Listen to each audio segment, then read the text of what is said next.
We're going to unfortunately have to learn a little bit of US or UK politics. What does it imply about the country that the Labour Party is trying to say that Matt Goodwin is far right? Matt Goodwin is a... well, hold on. How do we break this? I don't know any of these people, so... He's a British conservative political commentator, right-wing activist. Why do we say that?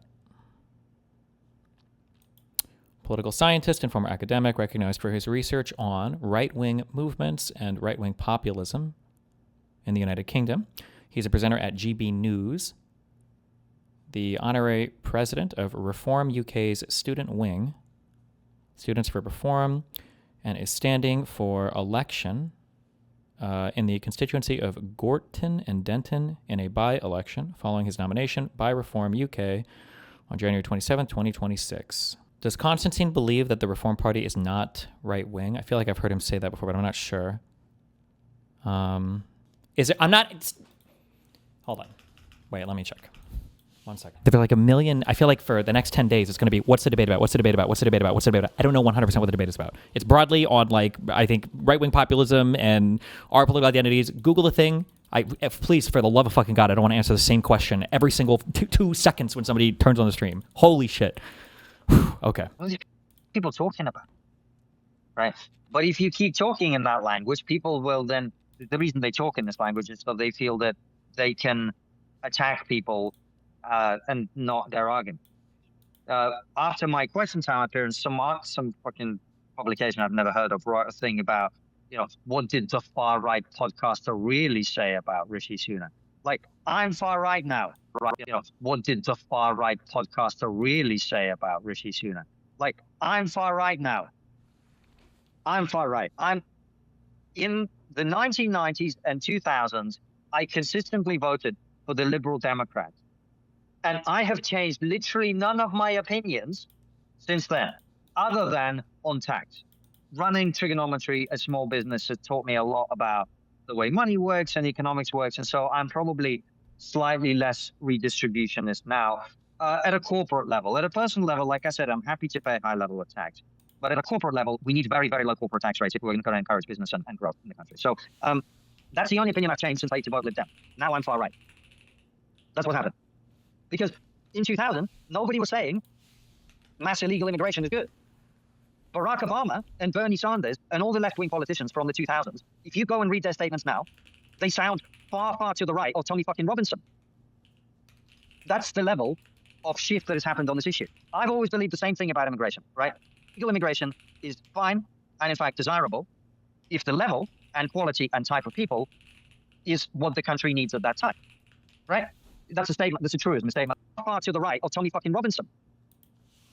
That's the level of shift that has happened on this issue. I've always believed the same thing about immigration, right? Legal immigration is fine and, in fact, desirable if the level and quality and type of people is what the country needs at that time, right? That's a statement. That's a truism. A statement of the bleeding obvious. If bringing more people in of a certain caliber now benefits your country, that is a good thing, right? And illegal immigration should be zero. That is where I was then. That is where I am now. The only thing that has happened is the entirety of society suddenly went full retard and said that illegal immigration is human rights. It's about their human rights, right? They're refugees, which is why they've traveled through about 57 fucking countries before paying several £1,000s to a boat smuggler in Calais. Is that what refugees did? Is that what the Ukrainians did? Is that what Hong Kongers did? Is that what Jews fleeing the Holocaust did? Did they just turn up to a country and the country was like, yeah, come in? They're like, no, mate, we're going to keep going. Yeah. We're fleeing. No, mate, I know we're fleeing the conflict, but we don't like France. We're going to go to England, thanks. Is that what they did? I don't think so, right? So it wasn't me that changed my opinion. It's the entire society went fucking mental in 20 years. In 20 years, you went from Barack Obama and Bill Clinton talking about the need for a secure border and how we're going to send everybody back and actually sending people back. I mean, Barack Obama, the darling of the left, was called the deporter-in-chief, right? And then everyone suddenly decided that we just like this thing that we all believed for about, 3,000 years. Suddenly, none of that's racist. And what we do now is we just go, oh, yeah, come in. Here's a hotel. Here's some spending money. Have at it. Pretend you're fucking 12 or 16 when you're actually 24. Here's a hotel. Here's what we do is suddenly, none of that's racist. And what we do now is we just go, oh, yeah, come in. come in. Here's a hotel. Here's some spending money. Have at it. Pretend you're fucking 12 or 16 when you're actually 24. And we'll just go, you're 16? Yeah, why have you got a beard, mate? Oh, it's just early on. So, okay, fair enough. Come on in, mate. Come on, you've probably got anxiety as well. Here's 100 quid. Right? Someone decided at some point that that's what we do now. And when I said I don't agree with it, they went, oh, you're for Riots. Like, what are you talking about? So what's happening at Sussex University and what's happening across the entire country is all these people went fucking mental. And they think that those of us who don't agree with them are evil, and therefore we get to be shouted down and smeared and misrepresented and lied about and whatever. And I don't know about you, I've had enough of it. I'm done with these people. I am done giving a shit what any of them think. I'm completely done. Okay.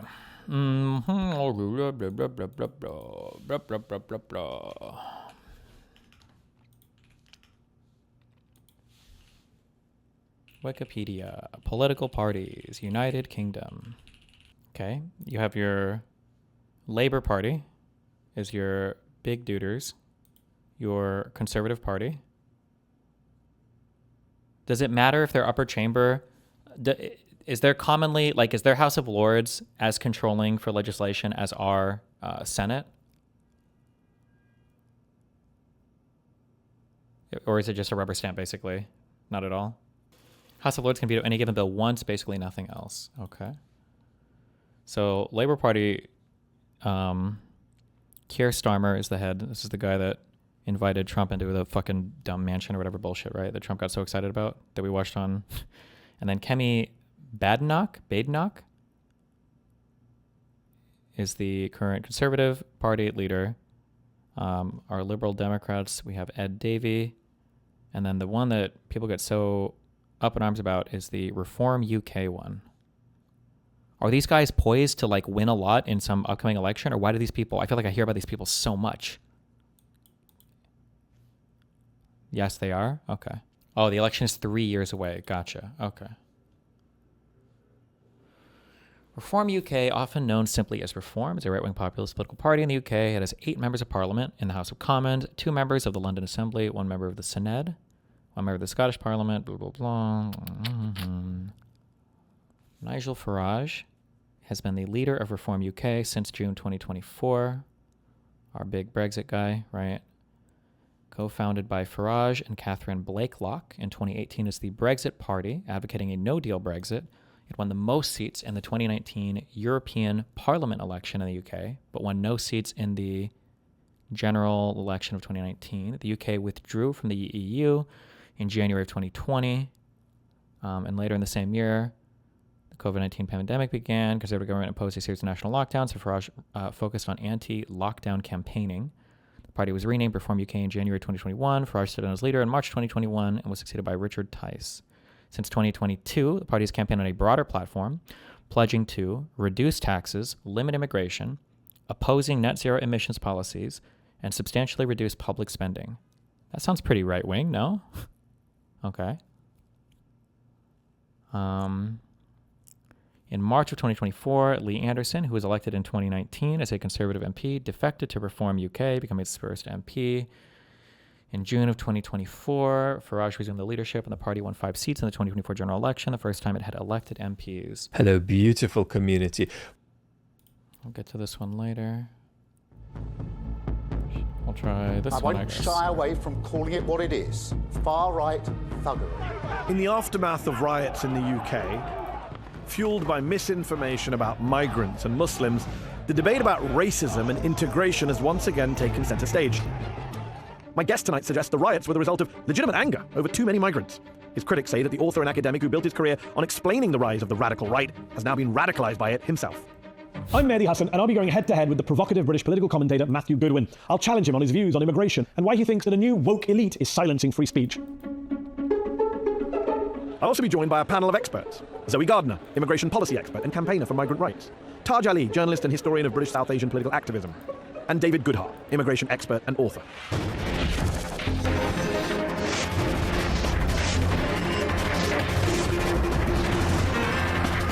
Damn!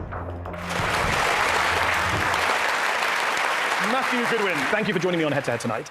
You and I have known each other kind of indirectly online through conversations about over a decade now. But your views are very different, I would argue, to what they were when I knew you back in the UK here in 2011, 2012, 2013, when many would say you were a champion of diversity, multiculturalism, immigrants, Muslims. You were calling out the far right. Your critics now say, Matt, that you have become, quote, a part of the right populist movement you once sought to explain, that you've gone native with them, that, quote, instead of writing about the radical right, you've become part of it. So let me start tonight by asking, what happened to you?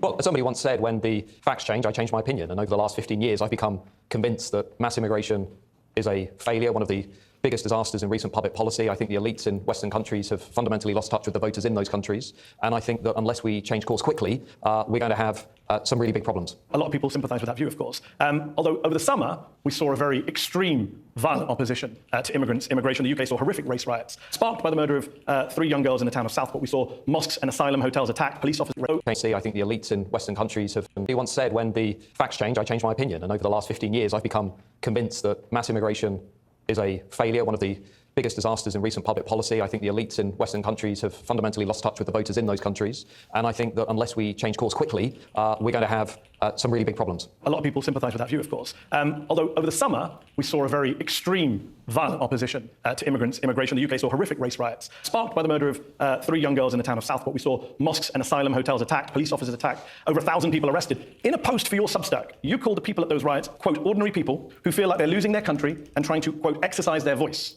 It sounded to a lot of your critics that you were justifying those riots, these horrific racist riots. We just had an election in this country in July. That's how you exercise your voice in a democracy, not via rioting when you don't get your way at the ballot box.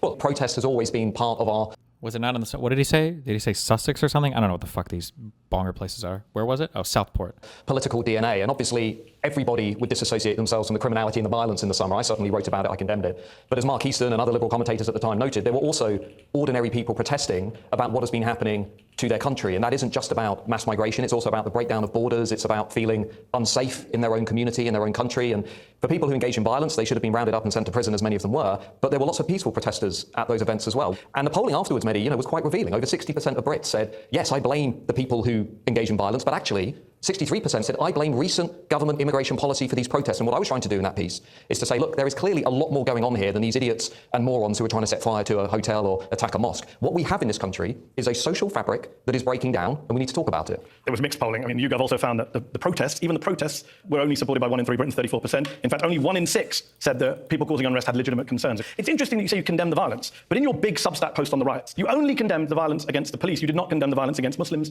Asians, the attack on a mosque in Southport. There was not one word from you about that, and you wrote a 2,000-word piece. Well, I'm sure I did at the time, and I condemn it now. I think nobody in their right mind would say that was somehow excusable. But clearly, what was going on there was a bit like during the BLM protests in 2020. We had a national conversation about the legitimate injustices that underpin those protests. It did result in the injury of 30 police officers and lots of unrest in America, as you know better than me. Cities like Portland were largely devastated by protests and anarchism.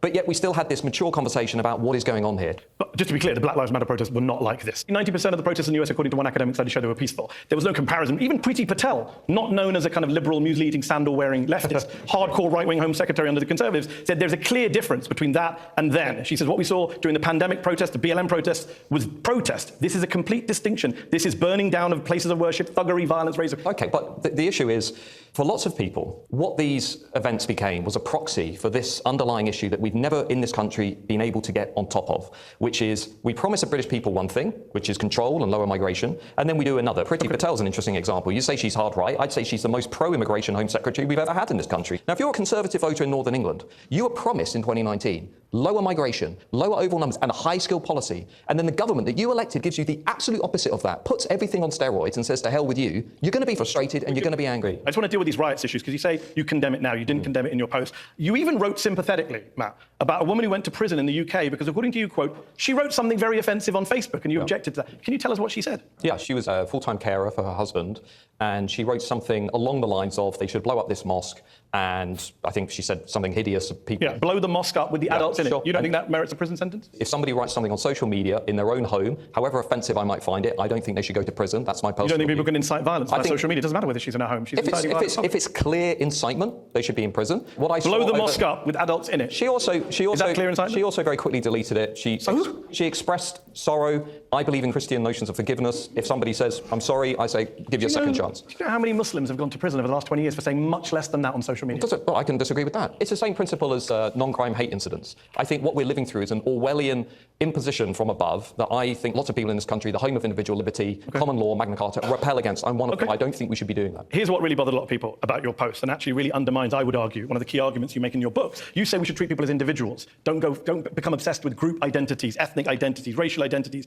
And yet you wrote about the guy accused of murdering these 3 little girls, that he was the son of immigrants from Rwanda. Why is it relevant that the suspect is the British son of Rwandan immigrants? He ultimately was a product of migration. He was a second-generation migrant. We know from a lot of research that cultural practices, traditions, values, different ways of life tend to pass down from first to second, third generation. We know he came from a very conflict-ridden society, Rwanda. We have no idea what his motivation is. The police don't know. What do you know that they know? Well, one of those potential motivations. Let's see what happens. But why didn't you wait to see what happens before you made a kind of slur against Rwandan immigrants? Because the fact is, this ultimately was a symbol. I think. How is it a symbol? It's got nothing to do with his parents, unless you have some evidence that the police don't have. As I said in the original piece, for many Brits, what happened in the 12 days of that hot summer, we saw young British Muslim lads assaulting police officers in Manchester Airport. We saw young second-generation lad stabbing a British Army officer almost What's that got to to do death. with your description Because of it? just hear me out. In the course of a week, we saw the South End machete gangs, mass violence. We had the riots in Leeds. We had evidence of communalism in other parts of the country. We had sectarianism at the general election just a month before. In your opinion? With Is it not independent, facts? Is it your opinion? Well, for lots of Brits, when you put that together and you look at the course of those things, I think what 2024 will come back to be seen as was really a watershed moment in our debate over. I understand, but you're avoiding the question, Matt. No, We've got limit. You are. I'm coming to the central point. Well, which please is, deal with the child of Rwandan immigrants. I want to nail this down. Is Britain an integrated society? And do the people who are coming What into evidence Britain, do you have? You seem to be implying all sorts of things. Well, I think it's we know nothing about. Well, I think going out and doing a mass stabbing and going on a murder A mass stabbing rampage- is very British. Sorry to break it to you. A lot of British people do stabbings and killings. This kid was a Brit. Is a Brit. Or is he not a Brit to you? It depends how you define national identity. Wow. So am I not a Brit? No, I think it's do you respect the country that you live in and do you follow the rule of law? So it's a conditional citizenship? It's not conditional. You just said it depends on whether you respect the country you live in. For somebody who doesn't want to judge people on group identities, why are you bringing up the parents of this kid? Do you have any evidence? We have lots of evidence. You do? Social science has lots of evidence that the second, third generation migrants bring over certain cultural habits, traits, practices. No, but for example, second generation was British. When Konstantin got called out for saying that one guy wasn't English, his distinction was you could be British but not English, right? That was the distinction that he drew. Okay. Him saying here whether or not you're considered British and national. This is why I don't really believe in people. I know that Konstantin is a bad faith actor, but like in general, when people try to draw these hardcore distinctions, I never really believe it because usually people will. When they speak, they just end up, they use all these words so interchangeably that I don't think the distinction in their mind is as strong as they pretend that it is. Because here, they were very clearly talking about like nationality. And here he's willing to say somebody's not British. Like when he says respects the country and the rule of law, like is technically every single Brit in jail like not British or what? Like that's just such a weird, yeah. Lots of evidence. You do? Social science has lots of evidence that the second, third generation migrants bring over certain cultural habits, traits, practices. No, but for example, second generation British Muslims, for example, will express higher levels of religiosity. He was a Muslim. That's part of the problem. No, but the underlying point. No, but you're dodging the point. Second generation British Muslims. Why not? I feel like the country is probably more important there than the religion, no? Back when I knew anything about this topic a long time ago, it was usually people that came from, it was like the Central and Northern African groups that were immigrating, that a lot of them would be Muslim, but like those people had a much higher proclivity for ending up like being criminals or doing violent crime versus like people coming from Syria or Muslims from other parts of the world, or like a Gulf Muslim or whatever. This guy was the son of Rwandan immigrants, and you cannot explain to this audience why you thought it was relevant to bring that up. I've just explained. Because Muslims bring communal practice. No, I've said I think it's obviously about immigration. He is a product of immigration. That had nothing to do with it, as far as we know. Rwandan immigrants, and you cannot explain to this audience why you thought it was relevant to bring that up. I've just explained. Because Muslims bring communal practice. No, I've said I think it's obviously about immigration. He is a product of immigration. That had nothing to do with it, as far as we know. We don't, but you're the one making the claim. I'm saying in the context of that week, there were lots of questions to ask about To what extent was this So don't ask the integrated questions, into don't wider make sweeping society? statements. Here's the problem, Matt. Your critics would say that you used to be an academic, you sat on the Conservative Coalition Government's anti-Muslim hatred working group, you used to gather data, you used to analyse it in a sober way. Now they say you just go on the right-wing TV channel GB News, you write columns on the Daily Mail. Well, there's lots of left people on GB News You as well. spout off, though, you cut corners. This is what they say, you push unfounded claims. You said on GB News, for example, falsely, and I quote, more than 50% of social housing in London is now occupied by people who are not British. This is not acceptable. Well, forget not being acceptable. It's not true. I think it's about that. I think it's not. about 47, 48. It's not, actually. The percentage of people who are not British in London social housing is about 14%. No. 85% of people are British citizens. No, so my view would be, in terms of housing, we're in the middle of a housing crisis. I think we should have a principle of national preference in our housing market. We do. 85% of He people. just said 85% were British, though, but he's going to lean on his definition of British. People in London are British who are in social housing. No, You I did falsely possibly said that say- more than 50% are not British. That's false. No, across the country, more generally. Across the country, it's 90% according to the Ministry of Housing. When we were allocating social housing, we also used to take into account things like commitment to the community, looking after property, etc. We don't really do that anymore. That's a fair point. We also That's not what you said, we though. also, I just want to go with what you said, Matt, with respect. More than 50% of social housing in London is now occupied by people who are not British. That is not true. I'd need to look at the statistics. We have the statistics. According to the London government, I also wrote... the figure in London is 84%. According to the 2021 census data, only 14% of Londoners living in social housing did not hold a UK passport. This has been pointed out to you for the last year. No, it hasn't in fact, been you went back on GB News and corrected it and said 48% go to people who are headed by people who are not born in Britain, which is a different point. But you would accept the vast majority of people in social housing are British.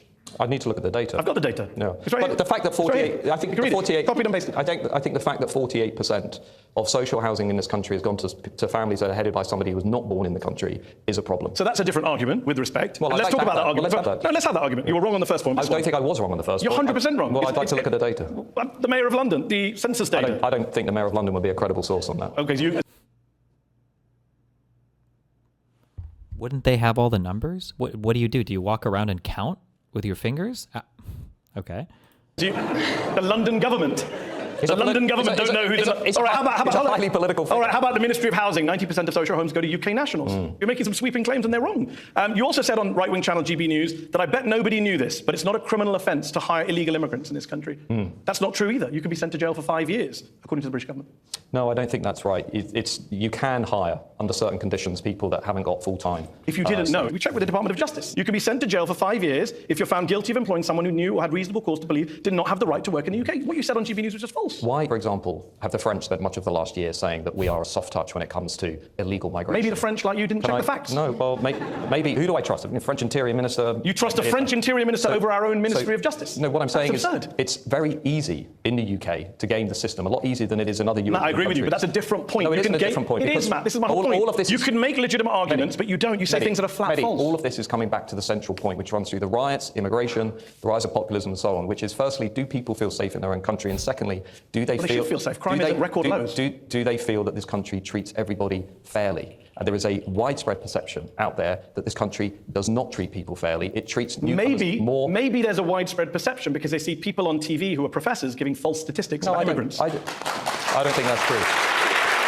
The OBR last week, as you know, the Office for Budget Responsibility, showed quite conclusively that low-wage, low-skilled, non-selective migration of the sort that we're now bringing into this country, largely because of decisions taken under the previous Conservative governments, is costing, but each low-skilled, low-wage migrant, £150,000 if they live to the age of 60, £500,000 if they live to the age of 80. Mass migration is not only taking more out of the economy... Hold on. You just jumped from low-skilled to mass migration. This, again, your critics... No. Did you read the report? Because you should be fair to this audience and say the same report said an average migrant worker pays more in tax than they receive in public services throughout their lives. You don't mention that. Of all the You visas, cherry-pick. of all the visas we gave out over the last 2 years, what percentage do you think went to high-skilled workers?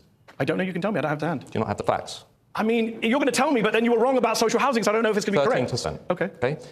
But the British public want low-skilled workers. You know that, right? No, they don't. Yeah, they do. Ipsos Mori polling from earlier this year. Well, you're making stuff up. I worked in this field for 15 years. I mean, you don't. With respect, February 2024. Generally, depending on which class of people you're talking about, that's absolutely true.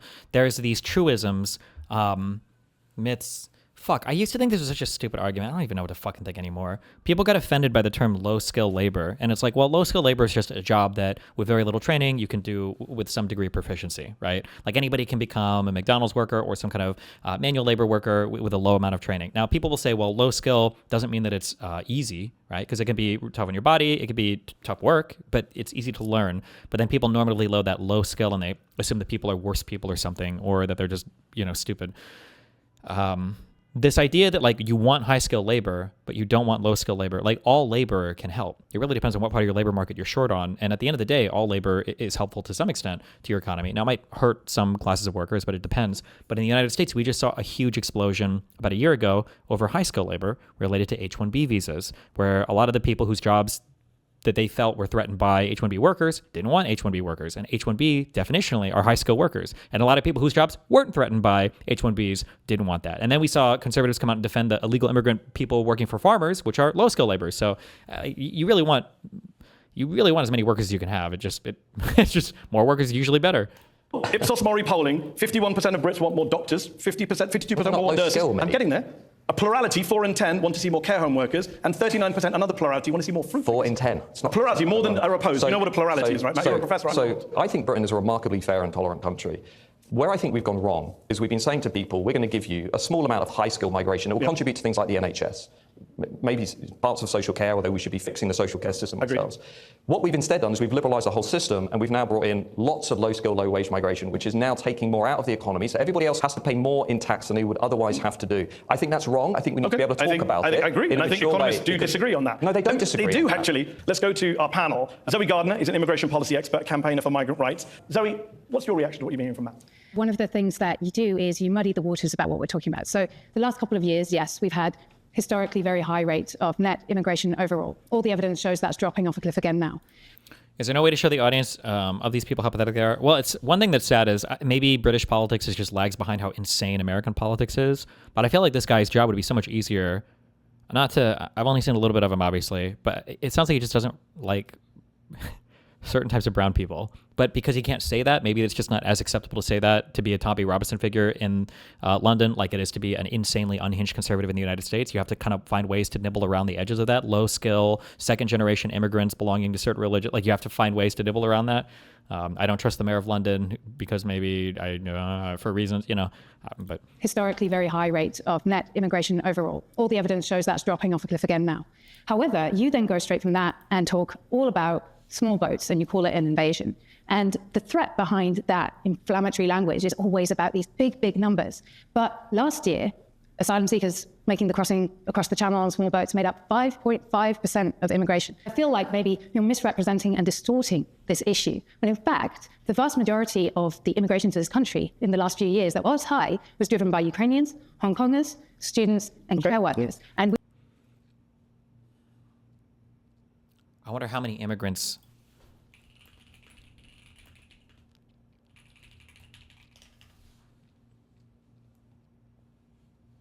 So from boat, it would have been what, 5,000-ish? No, 50,000-ish.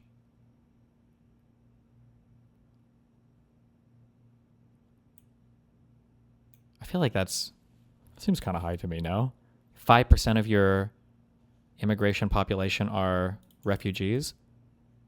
That would be really high, I think, in the United States, right? Well, actually, over the COVID shit and the whole catch and release thing, maybe not, but. We have had polling that looks at people's reaction to the plummeting numbers of health and social care workers that are coming to the country, and 67% of the country say that's bad news. David Goodhart is here. David is head of the Demography, Immigration, Integration Unit at the think tank Policy Exchange. You're someone who's been critical of mass immigration also in recent years, including on this show previously. Were you worried to see the opposition to mass migration turn into what we saw it turn into in August? Did that shock you, stun you, concern you? Yeah, of course it did. But I also think, as Matt has said, a common right-wing bonger question is, what's the most used boy's name last year? Yeah, but technically you're playing, I don't know if this would count as a base rate fallacy or something, because aren't fucking Muslims don't they get to name half their kids fucking Muhammad? Right? So you could theoretically have a society with 1 million English people and then, 50,000 Muslim Arab immigrants or whatever. And they might still outnumber the amount of Muhammad might still be the most popular name, because I feel like the name of wasn't there a guy when we were doing Iranian history whose name was literally like Muhammad? I don't know, man. They like that name. And there are lots of different things motivating the people that took part. Quite a lot of the protesting was perfectly peaceful. It was ordinary families. There was a racist fringe involved. But we're talking about poor white people who are really pissed off and have lots of different reasons for being pissed off. Immigration becomes a sort of symbolic motivation for some of them, not all of them. And I think we need to sort of look at what is pissing people off. Oh, true, actually. Most common first name in Israel might be Mohammed. Yeah, and that's with 8 million Jews, I think, and about 2 million Arabs. Nice. And there, there's deindustrialization, globalization, the erosion of national sovereignty, of which does racism play a part in your analysis? Yeah, well, I mean, we saw racism, expressed. It doesn't mean.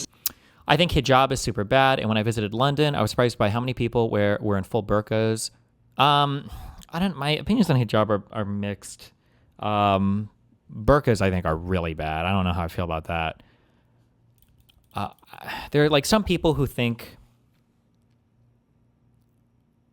it's hard because like where my mind goes is like you don't want women to be pressured to have to wear a certain thing. But I mean, pressure to wear anything publicly is always going to be existing to some extent, And then so if you look at something like hair versus something like cleavage or ankles or something that shows off your back, like everybody draws the line in different places. I don't know. I'd have to think about that one a lot, I guess. I'm not sure. Say we become a racist country. I didn't ask. I just said racism in terms of... Hijab should be the hair cover thing, and then burqas are like the full thing with like the Terminator visor, I think, at the for the eyes. That's a whole other... That feels kind of wild.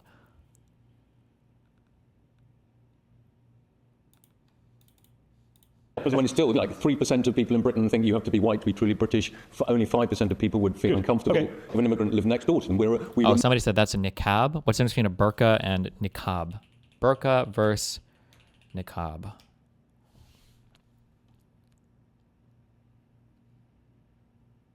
Oh, burqa doesn't have an opening for the eyes? What, do they just bump into everything? Or they have like a... Oh, they're like the Dune women.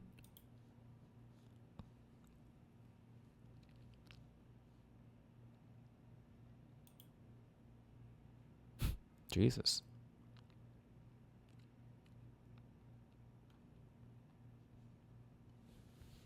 Remain a very liberal country. 200,000 people said they opened their house to Ukrainians. Although, to be fair, 4 million people voted for a guy who said he doesn't want Romanians living next to him. But let me bring in Taj Ali, journalist, historian on South Asian activism in the UK. You reported on the riots yourself, I believe. What do you make of what you've heard just now from David and from Matt about Well, I completely agree that we need to be tough on the causes of the riots. And the causes of the riots was racism, Islamophobia, and the demonization of ethnic minority communities. And it's been happening for a very long time. It's true that there are many pissed off white people. I live with those pissed off white people in Luton. I also live with poor black and Asian working class people who are always ignored from our definitions of what constitutes the working class. They also live in areas that have been devastated by deindustrialization, by austerity, and by cuts to public services. They don't go around attacking people who look different to them, or trying to burn down hotels housing refugees, or desecrating graves, or making sure that people like my mum and my sister who wear the hijab feel unsafe. I was hearing stories from people who were attacked on the streets. There was one woman in Belfast who was holding her baby and she was punched in the face. And yes, many of these people do live in very poor parts of the country. And I absolutely believe that we have to tackle... While she was holding the baby?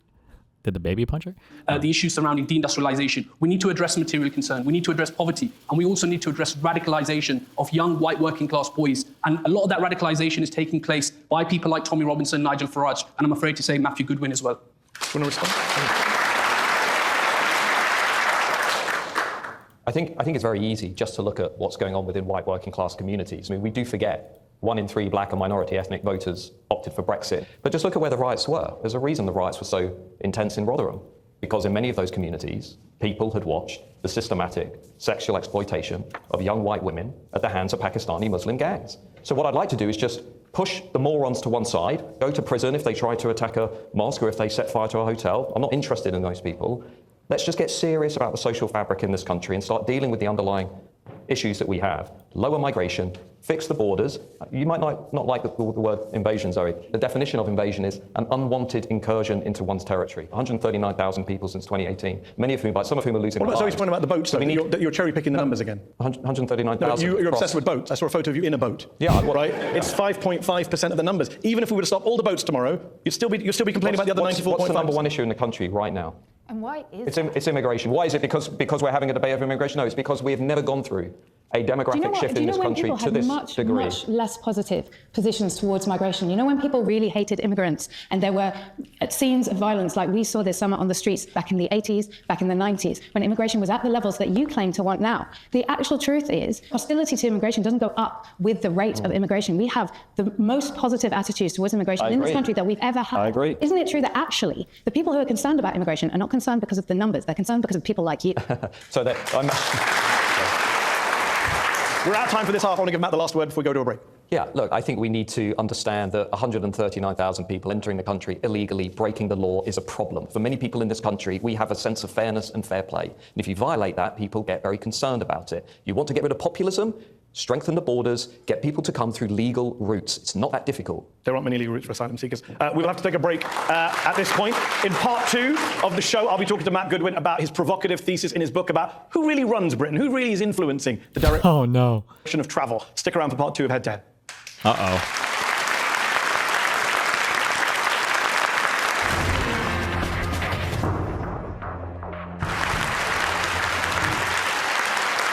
Welcome back to Head to Head on Al Jazeera English. My guest today is the author Matthew Goodwin. We've been talking about immigration, populism, the riots here in the UK. We're going to hear in this half from our very patient audience here in London's Conway Hall. But before we get to them, Matt, let's talk about the broader point you make in the book and elsewhere. See, I'm 45 years old. You're 2 years younger than me, I think. In my lifetime, our lifetime, the Conservatives have governed this country for 32 years. That's more than 2/3 of the time that you and I have been alive. But according to you, we've been governed by a liberal elite for 50 years. What are you talking about? Yeah.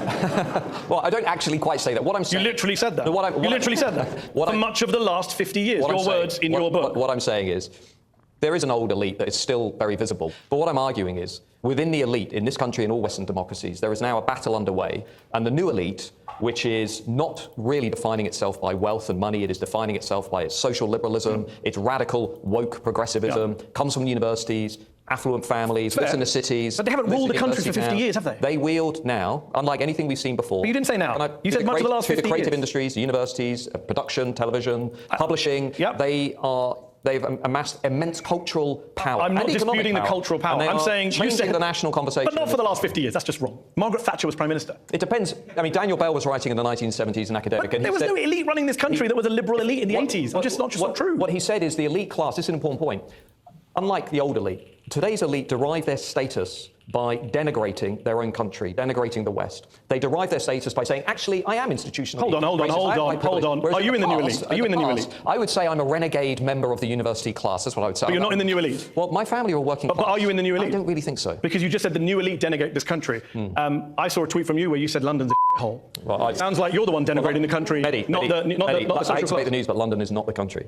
London is the capital city of this country. I've been coming in and out of London for 40 years. Fair enough. You and I both know London is not what it used to be. In what world? I think it's better. In what world is Carol Vorderman, the TV presenter who did Sums on Countdown, or Gary Lineker, a footballer who not only didn't go to Oxbridge, which is part of your definition, he didn't go to any university. How are they the new elite, the ruling class, while Rishi Sunak, Boris Johnson, multimillionaires who were literally Prime Minister, they're not the elite, but Lineker and Vorderman are? This sounds I'm curious, how did Brexit happen if the liberal elite are running the country? I imagine that they were largely opposed to that, no? Were they? Maybe not? Ridiculous. Of course, as a definition. Of course they are. There's people you disagree with. As you know, there is competition within the elite. There are different groups of elites. How is Lineker in the elite? He didn't go to university. Gary Lineker has immense cultural But he didn't power. go to university. Your definition is Oxbridge or Russell Group. I've read your definition. As you know, in all things there are outliers. But there are conservatives as well as Labour people. You can point to conservatives, I'm sure. Let's think about somebody who is actually away from the vibes-based policy. I actually thought Boris Johnson was kind of like a bohemian liberal, really. I just find this definition of an elite that just pulls in TV presenters but excludes bankers and prime ministers to be a very odd definition. In fact, you've said that I'm in the new elite. I read your Sun piece.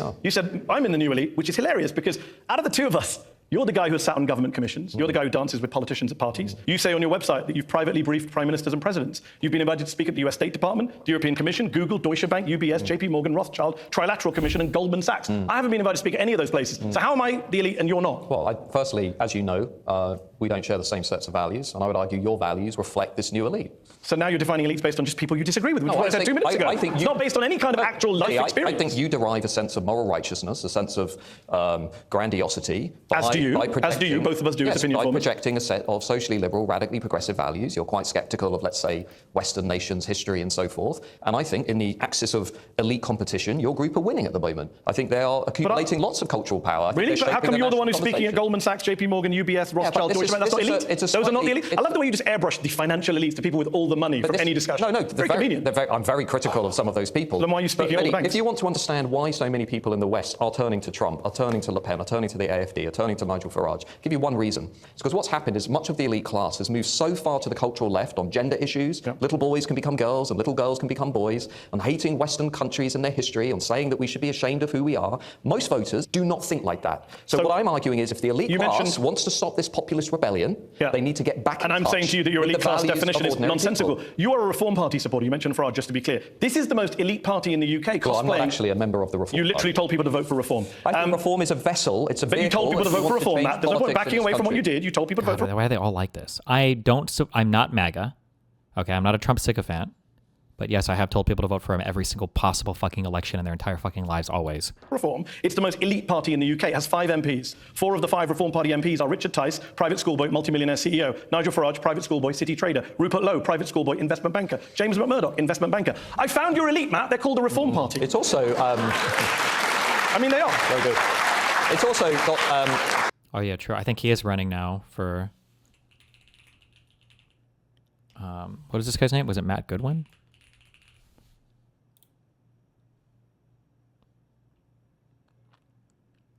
Standing for election in the constituency of Gorton and Denton in a by-election following his nomination by Reform UK on January 27th, 2026. So just 3 months later, he'd be running for Reform. Nice. They are, aren't they? The Reform Party's also got a more working class electorate than the Labour Party. What about the people in Parliament? Of course they're elites. Of course they're elites in the party. Finally, we can agree. But it's not, as you know, politics in this country is broken. Both of the big parties are not speaking to the values of ordinary people. Your definition of ordinary people is different to mine. Let's go to the panel who are waiting patiently. Zoe Gardner is an immigration policy expert, campaigner for migrant rights. Zoe, do you recognise this idea of a new elite shaping the national conversation? What do you think? Well, I think you hit the nail on the head, didn't you? Because he's excluding everybody with real financial and political power from his definition of the new elite. The reality is that almost in the entirety of our media ecosystem in the UK is owned by literally a small handful of billionaire men, right? One example would be Paul Marshall. He's the majority share owner of GB News, your spiritual home. He just bought The Spectator magazine, but all of us ordinary people have felt the pinch, have felt that we're getting poorer. He's now a billionaire. And he has been shown to share really radical extremists and nasty racist content online. He is the type of person who has the real power to set the agenda of the narrative in the UK. What you're talking about, the idea that the left sets the narrative on migration in the UK, it's just not realistic for anybody who's opened a newspaper in the last 40 years. I'm going to bring in both other panelists and get you to respond to all three. David Goodhart is the founder, former member of Prospect, former editor of Prospect magazine. He's now at the Policy Exchange think tank. David, you've written about elites as well in the past, if I remember correctly. I know you live in London. You went to Eton. You studied at what is now a Russell Group University. You've had an influential role in the media. Do you think you're a member of the new elite or the old elite? Well, kind of like you two. I'm a kind of mixture of the two. I mean, you're private school and Oxbridge, if I'm right. Matt is a more kind of meritocratic figure than you in many ways. I mean, I wrote a book a few years ago called The Road to Somewhere, in which I talked about the people that see the world from anywhere and the people that see the world from somewhere. And I think that is quite an important, quite a useful sort of social psychological way of looking at populism. But you didn't answer my question. The anywheres are a minority, overwhelmingly highly educated, mobile, believe in openness and autonomy.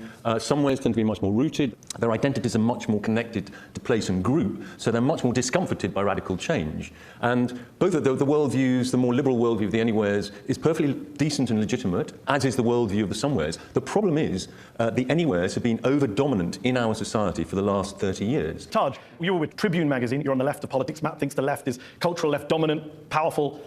Do you, A, agree with that? And B, what do you make of the argument that Zoe mentioned as well about it's the billionaires who are getting away with not being scrutinised while we focus on Gary Lineker and When we talk about elites, we're talking about class here. We're talking about people struggling to put a roof over their heads, money in their pockets, food on the table. That's what annoys people about the elites, that there is one way of living for them and one way of living for the over 160 billionaires in this country that have a lot of money. If you want to tackle elites, why are we not talking about taxing the rich? Why are we not talking about redistribution? Why are we not talking about investing in many of those communities we that are still rioting? No, we're talking about culture wars because we don't want to talk about class. We would rather talk about culture wars. We'd rather try and play this game of division and the blame game, rather than dealing with the central issue that for many, many years we have seen a lack of investment in working class communities. So the wealthiest in society are getting away with a lot and we're not holding them to account. I want to tackle the elite as much as everyone else, but that's not what we are talking about. So Zoe and Taj, are both suggesting that you are focused on culture wars, not redistribution of wealth, and it's partly to protect people like Sir Paul Marshall, who own GB News, that you appear on. You don't talk about him as an elite member. Well, firstly, I would disagree with the characterisation of Paul Marshall, who I do know, and he doesn't. Is he not a billionaire? He doesn't share those views that you. He did on social media, Matt. You know this. He's shared Islamophobic tweets on social media. I think David hit the nail on the head when he said the problem we have today is that the elite that I'm talking about represent about 20% of the country. If you look at the British Social Attitude Survey, people tend to forget this in London. Only 20% of Brits are strongly and consistently liberal on lots of issues. Yet if you were to look at the national conversation or the policies of the past... Come on, Matt, you're cherry-picking again. The vast majority of the public agree with what Taj just said. They support redistribution, I'm going to come to that. Public ownership. I'm going to come to that. Those overwhelmingly reflect the liberal priorities of this new ruling class. The issue, and I agree with everything Taj said, actually, if you read this book, I'm very critical of things like Thatcher's economic legacy, for example, but there's a difference. The new elite are also advocating beliefs because of their class. Instead of deriving status from money and wealth, they now derive their status from these luxury beliefs like, let's preach radical gender ideology to children. Let's defund or scale back the police, or let's have loose, open borders. Let's go to our audience who've been waiting patiently here in London's Conway Hall. Raise your hands if you'd like to come in and ask a question. We're going to go to the lady here in the front row in the dress. I just want to ask, why do you keep using words such as invasion when you refer to migrants? I just want to ask, why do you keep using words such as invasion when you refer to migrants, when you're fully aware about the incendiary impact that it has? Yeah, I think, as I said, I think a definition is an unwanted incursion into somebody's territory, and I think that's what's happening. People asking for asylum are invading Britain? I think they're breaking the law. I think they're Matt Goodwin of 10, 12 years ago, who I knew, he would have been disgusted with this language. As you know, under Tony Blair and New Labour, there was a very realistic, pretty tough position on illegal migration and a broken asylum system. I have moved slightly over the last 15 years, but nowhere near as much as the ruling class in this country. But you're using the language of the far right, Matt. That's what I'm asking you about. I don't personally think I'm using the language of the far right. So David made reference to a film that I made called How to Stop the Invasion. And the reason I did that is because I wanted to say to the British people, OK, if you actually want to solve this, there are 3 things you need to do to solve it. You need to leave the ECHR, you need to reform the Human Rights Act, and we need an active deterrent. Because I don't want to solve it. Leave the the UNHCR is the UN Human Rights Council, UNHRC, or is it UNHCR? It is UN. Wait, no. I'm sorry. I fuck this up forever. The United Nations High Commissioner for Refugees that deals with. Okay, so he wants you to leave that. You need to leave the ECHR. You need to reform the Human Rights Act. Reform the Human Rights Act probably has to do with asylum seekers or whatever. And we need an active deterrent because I don't want active deterrent. As in just like border patrol? Or? And again, to go back to our discussion, you can say those 3 things, totally legitimate to want to leave the ECHR. That's a legitimate political debate. But using language that Holocaust survivors have said reminds them of the Nazi Holocaust. Using the language that it's ECHR, the European Convention on Human Rights. Oh, ECHR. ECHR. Okay, whatever. In the Pittsburgh Tree of Life synagogue use invasion of migrants. That is disgusting. That's a very cheap political position. It's the language of the far right, man. No, I don't think. You don't feel bad? I don't play the guilt by association game. I want to fix the crisis. I want to fix. You're the one associating yourself with the far right by using their language. No, I don't. As I've said, it's an unwanted incursion into territory. You can make that point without using the language that Holocaust survivors are saying, please don't use. All right, let's go back to. I don't like the term invasion is stupid. They know it also. He's playing stupid up here. Invasion is stupid because invasion implies intentionality, and it usually implies a level of coordination, right? If you're being invaded by a thing, then it's somebody is directing it, and the people are kind of working together to make it happen. A bunch of illegal immigrants going to an area, to call that an invasion implies there's some like plan, which my guess is he probably thinks there is, either by the elite to intentionally have it happen or by radical Islam to have it happen. I don't know where he falls on that spectrum, but... To the audience, gentleman here in the front. The government's very concerned about misinformation. Shouldn't citizens be much more concerned about either a lack of information or a deliberate suppression of information? I'm thinking particularly of government agencies. This is very worrying in an open and free society. Briefly, do you agree with that?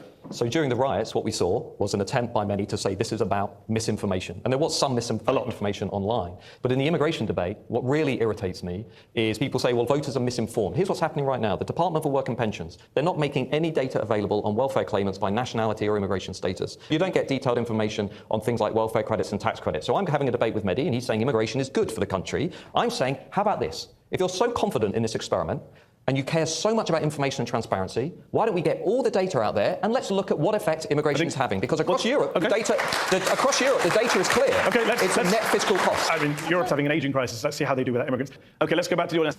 Yes, sir. You say that you want to... Europe's having a... Did he say an Asian? There's no way he said that. Having an aging crisis. Let's see how they... Aging crisis. Do without immigrants. Okay, let's go back to the audience. Yes, sir. You say that you want to look at the underlying causes of the problems. How do you justify stopping at the immigrant always and never actually looking at the underlying causes of an economic system that harms white British people, sons of immigrants, daughters of immigrants, harms everyone, but yet you only stop at the immigrants as the cause of everything? So, in this book, I make the specific point that mass migration is being used by big business, global corporations, to keep their costs low, to keep their profits high, and to keep this broken economic model that you're all living in here in this country, which is a consumption-driven model. GDP is flat, GDP per capita is going down, mass immigration isn't giving us what we were promised, the economy is not dynamic, it's not productive. So I talk about those economic issues all the time. I agree with you. All right, it's interesting, though, because he asked about the economic system, you went immediately back to immigration. You couldn't, like, what about actual bosses exploiting workers, not paying enough tax? Yeah, tax evasion. You don't mention any of that. No, but this is one of the biggest things we have to solve as a country. All right, gentlemen, they're second in with the glasses and the beard, yeah. Why do you think that we shouldn't actually be celebrating how the UK has been integrating minorities? Segregation's gone down, education attainment's actually getting better and better and better from migrant communities. Actually, the UK has done a really good job when it comes to integrating migrants compared to Europe and elsewhere. Shouldn't we be celebrating our country rather than denigrating it? On the education system, I completely agree with you. It's one of the examples why Britain is not an institutionally racist society. Children from minority backgrounds are outperforming their white counterparts at every level of the education system. That's remarkable. I see that all the time in university.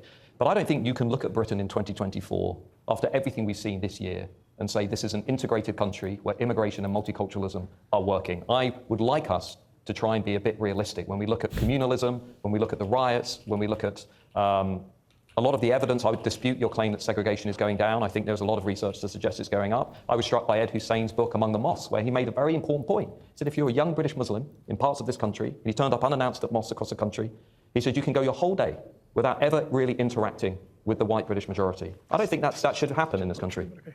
All right, let's go back to the audience. Lady, fourth row back here. You talk about a policy of mass immigration, but you seem to conflate all forms of immigration together, often focusing around the small boats rather than all the different forms of immigration. We have an ageing population, we have a decreasing work age population that we need to support. Work visas, 60% of those are going to the health sector, which I think most people recognise as no need. So what would your response to that be? Yeah, I mean, on the economics of mass migration, I think that the case is falling apart very rapidly. If you look at the evidence from Denmark, the Netherlands, Sweden, Finland, now the UK, we have not had controlled migration. It's gone the opposite. Net migration was 250,000. What was her? I thought her question was like, we have these issues, we have an aging population, how can we make our immigration system work better with this kind of? Or what? All forms of immigration. Fourth row back here. You talk about a policy of mass immigration, but you seem to conflate all forms of immigration together, often focusing around the small boats rather than all the different forms of immigration. We have an ageing population, we have a decreasing work age population that we need to support. Work visas, 60% of those are going to the health sector, which I think most people recognise as no need. So what would your response to that be? Yeah, I mean, on the economics of mass migration, I think that the case is falling apart. They just don't respond, okay, whatever. Very rapidly. If you look at the evidence from Denmark, the Netherlands, Sweden, Finland, now the UK, we have not had controlled migration. It's gone the opposite. Net migration was 250,000 in 2010. It's now about 700,000. We've had the most pro-immigration governments. Matt, again, cherry picking, the 700,000 you know was to do with specific factors, not every year. Yeah, in fact, the ONS is predicting it's going to go down in coming years. No, both the OBR and the ONS assume now ongoing we're going to have net migration of between 300,000 and 400,000. But not 700,000. But as you know, but historically, those are still very large numbers. I'll give you just one stat. She was asking about specific types. Yeah, no, I'm saying what we mainly now have, largely thanks to Boris Johnson and the Conservative government, is very costly forms of low-wage, low-skill migration. And by the way, on the ageing point, this is an important point. On ageing societies, let me ask you one question. Briefly, and then we're going to move. Why has Canada, liberal, super woke Canada, changed its mind on mass immigration? Why has it done that? Because it's realised what everybody else is realising. We're creating a population trap. Our populations are growing so quickly, they're exceeding the capacity of the state to provide basic public services. Hold on, I've got to go back to the audience, David. Lady there, yes. Matt, aren't you targeting certain religions and certain races when you talk about your opposition to mass migration and immigration? Who would you think that I'm targeting? No, you tell me who you're targeting. Well, I'm very supportive of Hong Kong migration. I'm supportive of Ukrainian migration. I'm supportive of high school. We're missing, suspiciously, one region. Can you not just say that in Britain yet? Or is this what your Tommy Robinsons are for? You're not supportive of Afghan asylum seekers coming from Afghanistan, a country we wrecked? I don't particularly... My issue, what I'm trying to say is, I think if we had net migration at around 100,000, and it was high skill. I don't really care where it comes from. It was high skill. But the British public don't want just high-skilled immigration. They do. No, that's not true. I gave you the Ipsos numbers. People want more fruit pickers. I gave you the Ipsos numbers. They want more fruit pickers and they want more care workers. Low-skill migration is always the most unpopular form of migration. In abstract. Well, the beauty of the polling you do, Matt, is you say, do you not like immigration? Everyone says no. And then you go through the categories. Everyone says, no, actually, I want all those people. That's the irony. Health migration might be popular, but it is an absolute scandal. It is. 35% of NHS doctors were trained abroad, many of them in poor countries that desperately need those people. Most other European countries train their own doctors and nurses. We do not. We suck them out of poor countries. It's an absolute scandal. David, I agree with you. We should train more. We should raise more taxes off the rich folks to pay for it. Absolutely. All right, let's go to the gentleman in the beard there who's been waiting a while. Schoolboys like you. Yeah, happy to pay more tax. Thank you, Mehdi. Just 2 points. It's not illegal to claim asylum under international law. And secondly, I'm from Afghanistan. I know what an invasion is. And the question that I like to ask... The question I was going to ask as a citizen and as a former refugee, I like to see sensible and workable policies in laws dealing with refugees and migrants. And up to the recent riots, I think using the language of dehumanization and scapegoating and demonization hasn't worked. And I think you have a responsibility to actually encourage people to be tolerant. I feel like we need to be more compassionate in dealing with the subject of refugees and asylum seekers. Come back to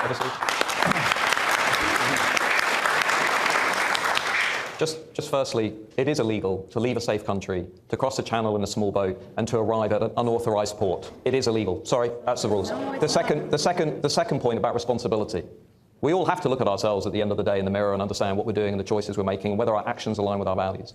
My sense of responsibility is actually trying to fix the underlying crisis that is leaving a large majority of people in this country feeling deeply anxious about the security of their own country. I'm sorry if that upsets people, but I'm not going to stop doing it. I just need to bring in Zoe. Do you agree with what Matt said about the legality of... No, it's not. It's not correct. It's always legal to enter a country that is signatory to the Refugee Convention for the purpose of claiming asylum. And refugees' journeys are recognised under the law as being not possible to always be made regularly. Not while travelling through multiple safe countries. It's totally irrelevant under the law. I'm sorry, it's just totally irrelevant. Last question, because you ended. I'm going to end it with a question of my own. You mentioned at the start of the show, you mentioned just now, it's about people's anxieties, people's fears. And I think where we differ is I think you're helping to generate some of those fears and anxieties. And I really do wonder, listening to you tonight, how much the old Matt Goodwin would have liked the new Matt Goodwin. Because just over a decade ago, you warned that, quote, Matt Goodwin warned, more and more voters are moving from the mainstream to the margins, guided by a toxic and, to be frank, nasty group of opinion makers in our society who appear to relish sowing the seeds of xenophobia, protest, and division. Was that you describing yourself a decade in the future? What I assumed in 2010, 2011, and particularly as we went through the Brexit referendum, which was a really big moment for me, what I assumed is that many people... Is Brexit like your guys' version of COVID for conservatives? Because I noticed this thing a lot. Like in the United States of America, when we talk about bad things that happened for the economy, it's like inflation, wars, too much money printing, too much migration. Like it'll be everything. It's like, did anything else in the past 7 years have a big impact on our economy? Fentanyl from Venezuela. Haitians. Anything else? Any other big things? Too much welfare for trans kids. Oh, okay. Why was the economy so bad under Trump in his fourth year? COVID. It's the only time it ever comes up is when you criticize anything for the fourth year of Trump. It's the only time it ever comes up. And I feel like when I hear British people talk about like all of the economic stuff going on in the country, I hear a lot of conversations. I don't think I ever hear anybody ever bring up Brexit, ever. I don't think I ever hear it brought up. Was it just a non-factor, or it didn't do anything, or there was just no impact, or do people just not like to think about it, or I don't know. But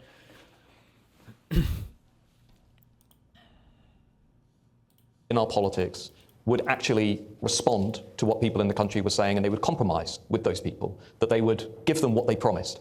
Lower migration, strong borders, a sense of control over the country. I would argue what we've seen over the last 15 years is an elite class that does not really care about everybody else in the country. And if that makes me unpopular for pointing that out or saying, I don't think it's sustainable to have 140,000 illegally entering the country to join 1.2 million. It's not whether you're popular or not, Matt. It's about whether you're playing the role that you highlighted a decade ago. You said there were people who guided the public towards xenophobic positions. Today you're saying there's no role. A lot of the things I'm doing, the writing and so on, I think I'm one of only a handful of people who's actually being honest with the British people.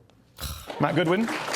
We will have to leave it there. Thank you for your time. Thank you to our panel of experts here, to David, Taj and Zoe, to our audience in Conway Hall in London. Thank you to you all for watching at home tonight. Matt Goodwin, thank you for coming in today. Appreciate it. Thank you. Thank you very much.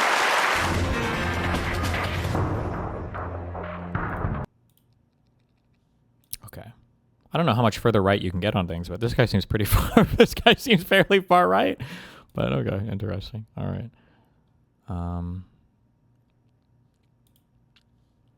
Was that this video we just watched? Yeah.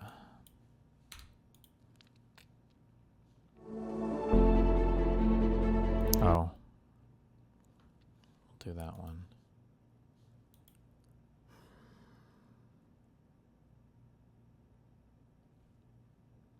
Wherever I see sectarianism, I say, I don't want that. I want a national unifying politics which puts Britain first, not Pakistan, not Gaza, not any other foreign policy thing, Britain first. Not Israel? Well, not Israel? The media's just been talking... Wait, what? Not Pakistan, not Gaza, not any other foreign policy thing, Britain first. Not Israel? Well, not Israel. The media's just been talking about Israel and the IDF for the last 4 or 5 days. That's what they talk about. You wouldn't think that high streets in this country are on the, are on the way down, or public services aren't doing well, or people are struggling with their bills. I hear so much about Israel. Israel is a very close ally. Well, until recently, it was a very close ally of the United Kingdom. We should look after our allies. Unfortunately, no, we shouldn't. Unfortunately, we should look after Britain. Unfortunately, Israel no longer feels that we are a reliable ally, thanks to the Labour government. The point of politicians in the UK should be to look out for the UK. That's it. That's something, by the way, that the right always used to say. And I used to look at them as somebody on the left going, you know what, I think they've got a point. And large parts of the right, Matthew, have just gone away from that because they just keep on talking about Israel and Tel Aviv and the IDF. They're making the IDF a protected characteristic. You started this by saying British politicians shouldn't be talking about other countries. I say, nor Israel. And then you say, no, actually, no, they should be talking about Wait, is this like right, Matthew? Trying to Americanize this? So this guy is like MAGA, and then this guy is like the Fuentes Candace type, where this guy's like America first, and he's like, yeah, fuck Israel, right? It's like, well, hold on. British politicians shouldn't be talking about other countries. I say, nor Israel. And then you say, no, actually, no, they should be talking about Israel. You need to make your mind up. I'm not saying they should be talking about Israel. I'm saying I have less of an issue with them talking about countries that are our allies than people who are actively trying to organise politics along sectarian lines, which is what this independent group is going to do. Oh, this guy's more of a lefty. Okay, gotcha. Let's be frank. It's going to be pro-Gaza, anti-Israel, anti-British state, anti-military, pro-Palestine action. It's going to be all the things that this country should not really have. Do you know, in the last parliament, do you know what percentage of Tory MPs were members of Conservative Friends of Israel? How many? 70%. Be friends of your own constituency. 70%. Wait, what? How many? Conservative Friends of Israel. Friends of your own constituencies. Okay. I don't think it's relevant. Okay.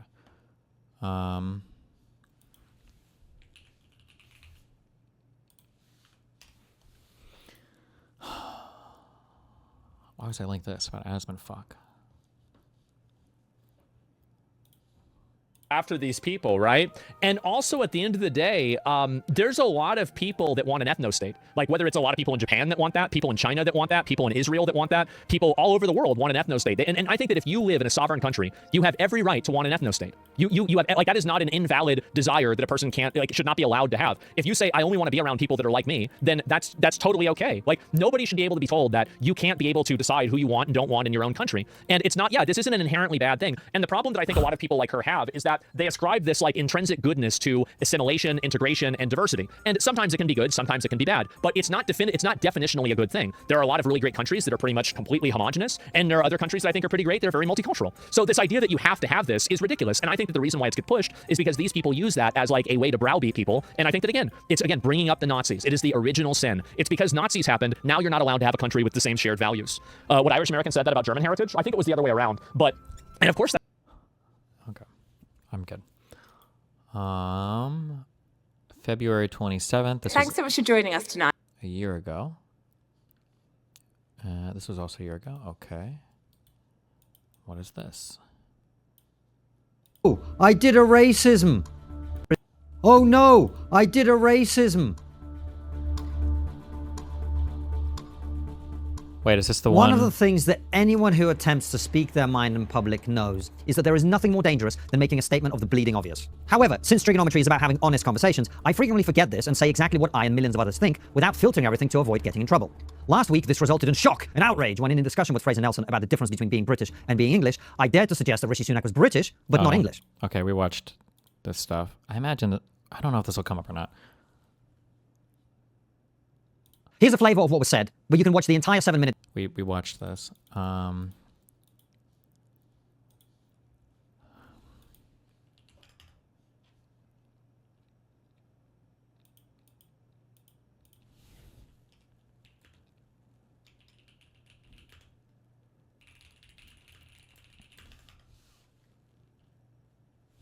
What was the name of this guy he was talking about? Let's think, without filtering everything to avoid getting in trouble.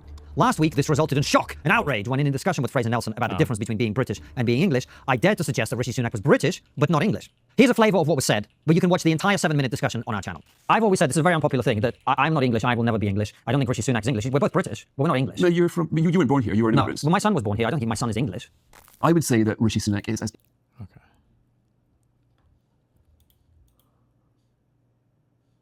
When you are listening to...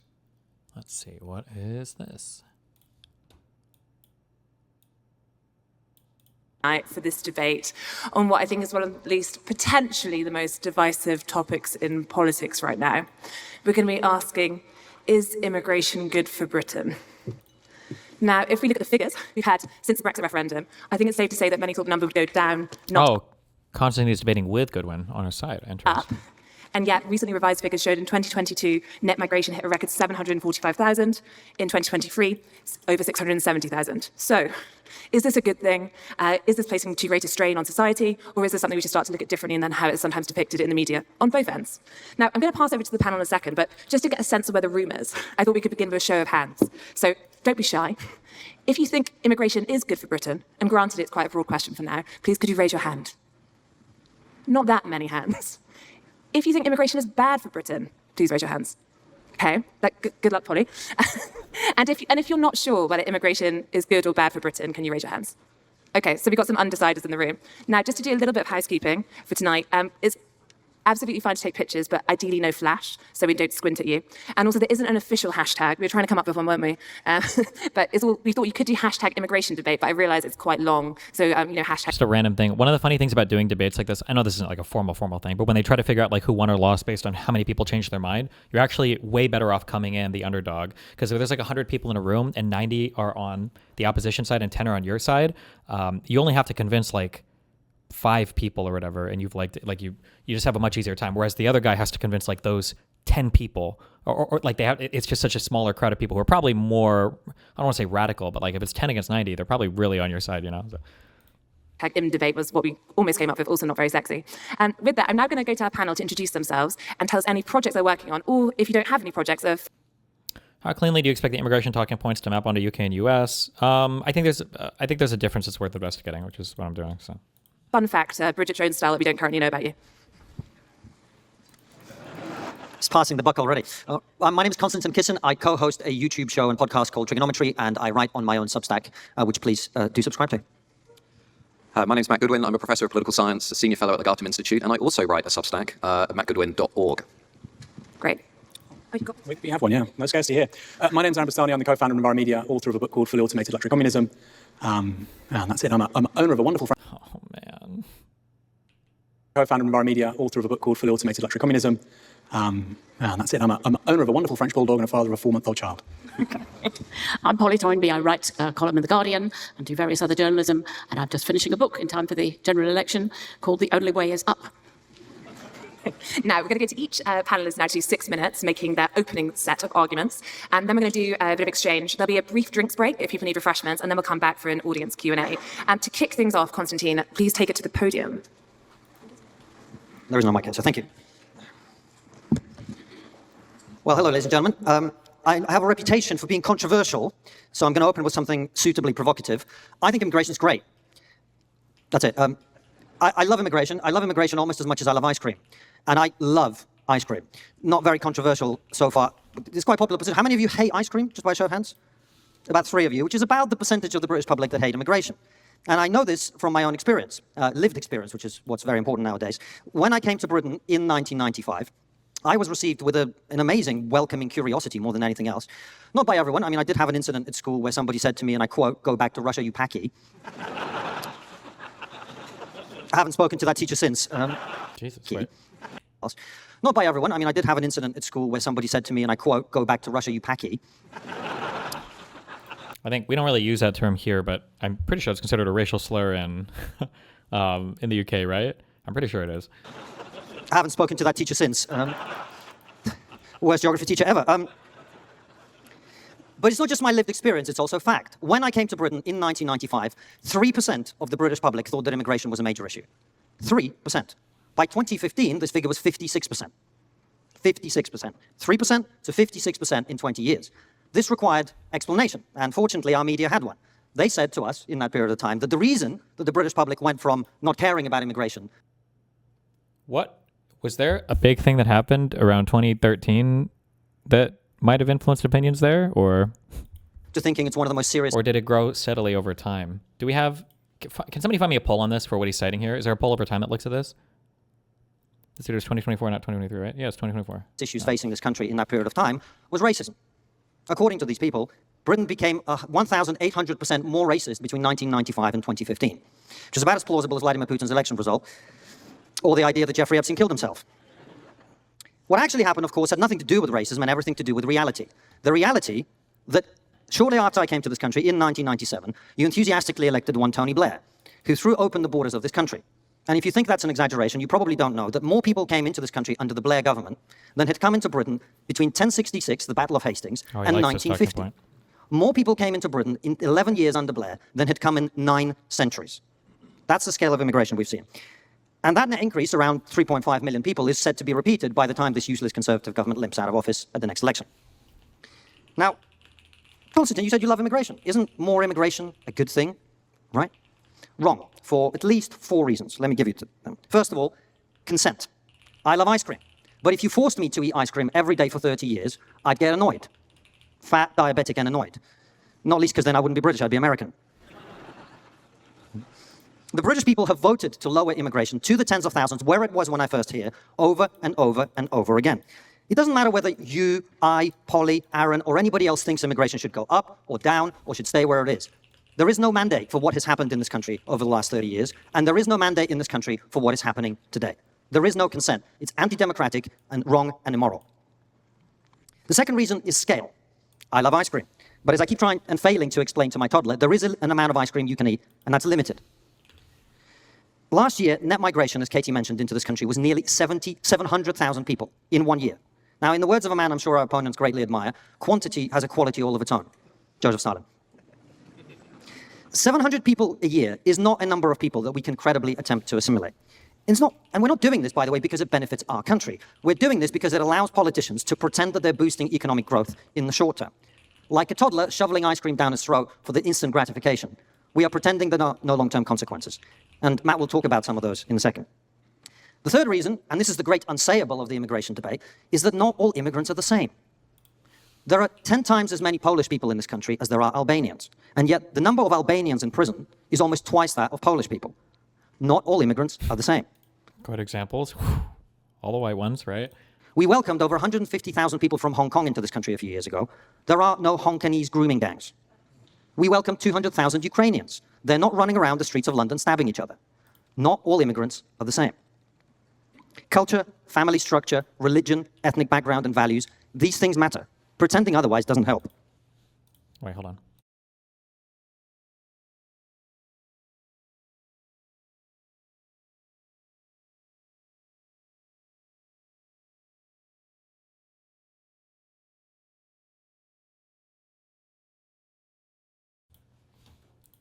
We must be wise about who we bring into our country, and we haven't been. Which brings me to my final reason to say no. The final reason is this. My mother applied for a visa to come here and visit us last year. Incidentally, this is precisely the point at which my wife became massively anti-immigration. And to my wife's well-concealed relief, my mother's visa application was denied. As a result, she didn't get to spend any time with her first grandchild for the first year of his life. And yet at exactly the same time, tens of thousands of people are coming into this country illegally on small boats every year. Now, I've lived in this country long enough to know that there is no greater crime in Britain than to jump the queue. And yet that is exactly what's happening. We currently spend £8 million. Oh, are people from Albania normally Muslim? Okay, I don't know. I don't know fuck all about Albanians, other than they were in Taken as the bad guys.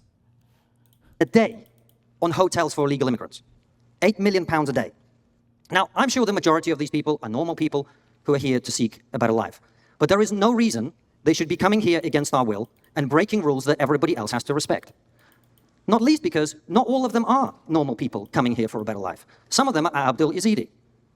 I love ice cream, but if ice cream started running around sexually assaulting people and throwing corrosive substances on women and their children, I'd be against it. So to sum up, our position on immigration in this country is best summarized by one of my favorite quotes, which is this: you can ignore reality, but you cannot ignore the consequences of ignoring reality. And that's where we are. Thank you very much.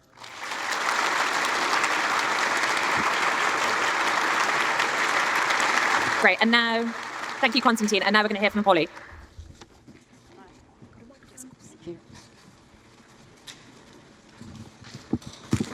Well, I just thought we'd begin with a thought experiment. I mean, you only have to imagine what would happen if we expelled everybody who wasn't born in Britain. Wait, is she the one who does the fortune-telling in Harry Potter? I mean, the NHS, social care, schools, universities, council services, cleaning, catering, caring, nurseries, trains, buses, agriculture, deliveries, taxis, IT systems. We certainly wouldn't be going to build new towns and a huge increase in housing, because if we didn't have those skilled construction workers that we failed to train at home. Only 14% of the population are migrants, people not born here, but that's quite enough to collapse all of society. That 40% really does keep us all going. Nothing would work in the private or in the public sector. So that really answers the question, is immigration good for Britain? Well, we can't do without it. It's not even a question in the real world when you stop and think about it. And that's before we get into any finer points of whether we've benefited culturally, socially, as a country, as a civilization. So the other question is, well, is all immigration good? Now, that's another question. Countries need borders for a sense of self, who we are, voting together, voting in a government that... Do you think there's any arguments to be made to reinforce focus and importance to true morality, even if it's just a reminder of basic decency when talking to far-right or unhinged people who openly say they're racist or bigoted to any heinous degree? No. Don't waste your time. Hold on one sec. that agrees on laws and taxes. So a leaky border will always be alarming. No one wants unknown people who might be terrorists or criminals arriving here without checks. So, of course, all governments must do the best they can to stop people arriving without permission. That spectacle of small boat arrivals, great peril to themselves, nobody to check on who they are. So, however small a proportion they are of the total number of migrants, and they are a very small proportion, governments still have to do their best to try and secure our borders. There's no doubt about that. But some people will always arrive. However often you foolishly claim you can stop the boats. After all, governments also have a duty to prevent crime, and yet crime will always happen. You always hope less rather than more. And there is much more that we can do about the boats, making a better deal with the French, put up a border post with processing of visas in Calais, so that they need not take boats risking their lives. But the vast majority of that very large number of migrants are here because we want them, because our elected government has given well over 600,000 of them visas in the last year because we have important work for them to do. So the government talks of cutting back numbers while knowing very well that migrants are needed. And I think that's dishonest politics. So who is it of those, that large number we would want to turn away? Well, a great majority are people we really want. Students, for instance, a large number of that total sum are students who sustain our universities, which couldn't do without them. Our home students, the real cost of their fees has fallen by a quarter since 2010. And that's been paid for by foreign students whose fees have spiraled upwards to up to £38,000. And the living costs that they spend, foreign students spend in university towns, is $1,400 a month. And university towns are very grateful for that. And they almost all go home at the end of their studies. And think what influence the students bring with them. When they come to study here, and then they take significant jobs back in their own countries. The world is competing to have them. And we'll be wanting to make trade deals with those countries that see us as friends because they studied here. But instead, we're now talking about turning them away because we're going to refuse to let them bring their families. So they'll go elsewhere for their MAs and their PhDs, do the... Thank you, Destiny. Wait, what?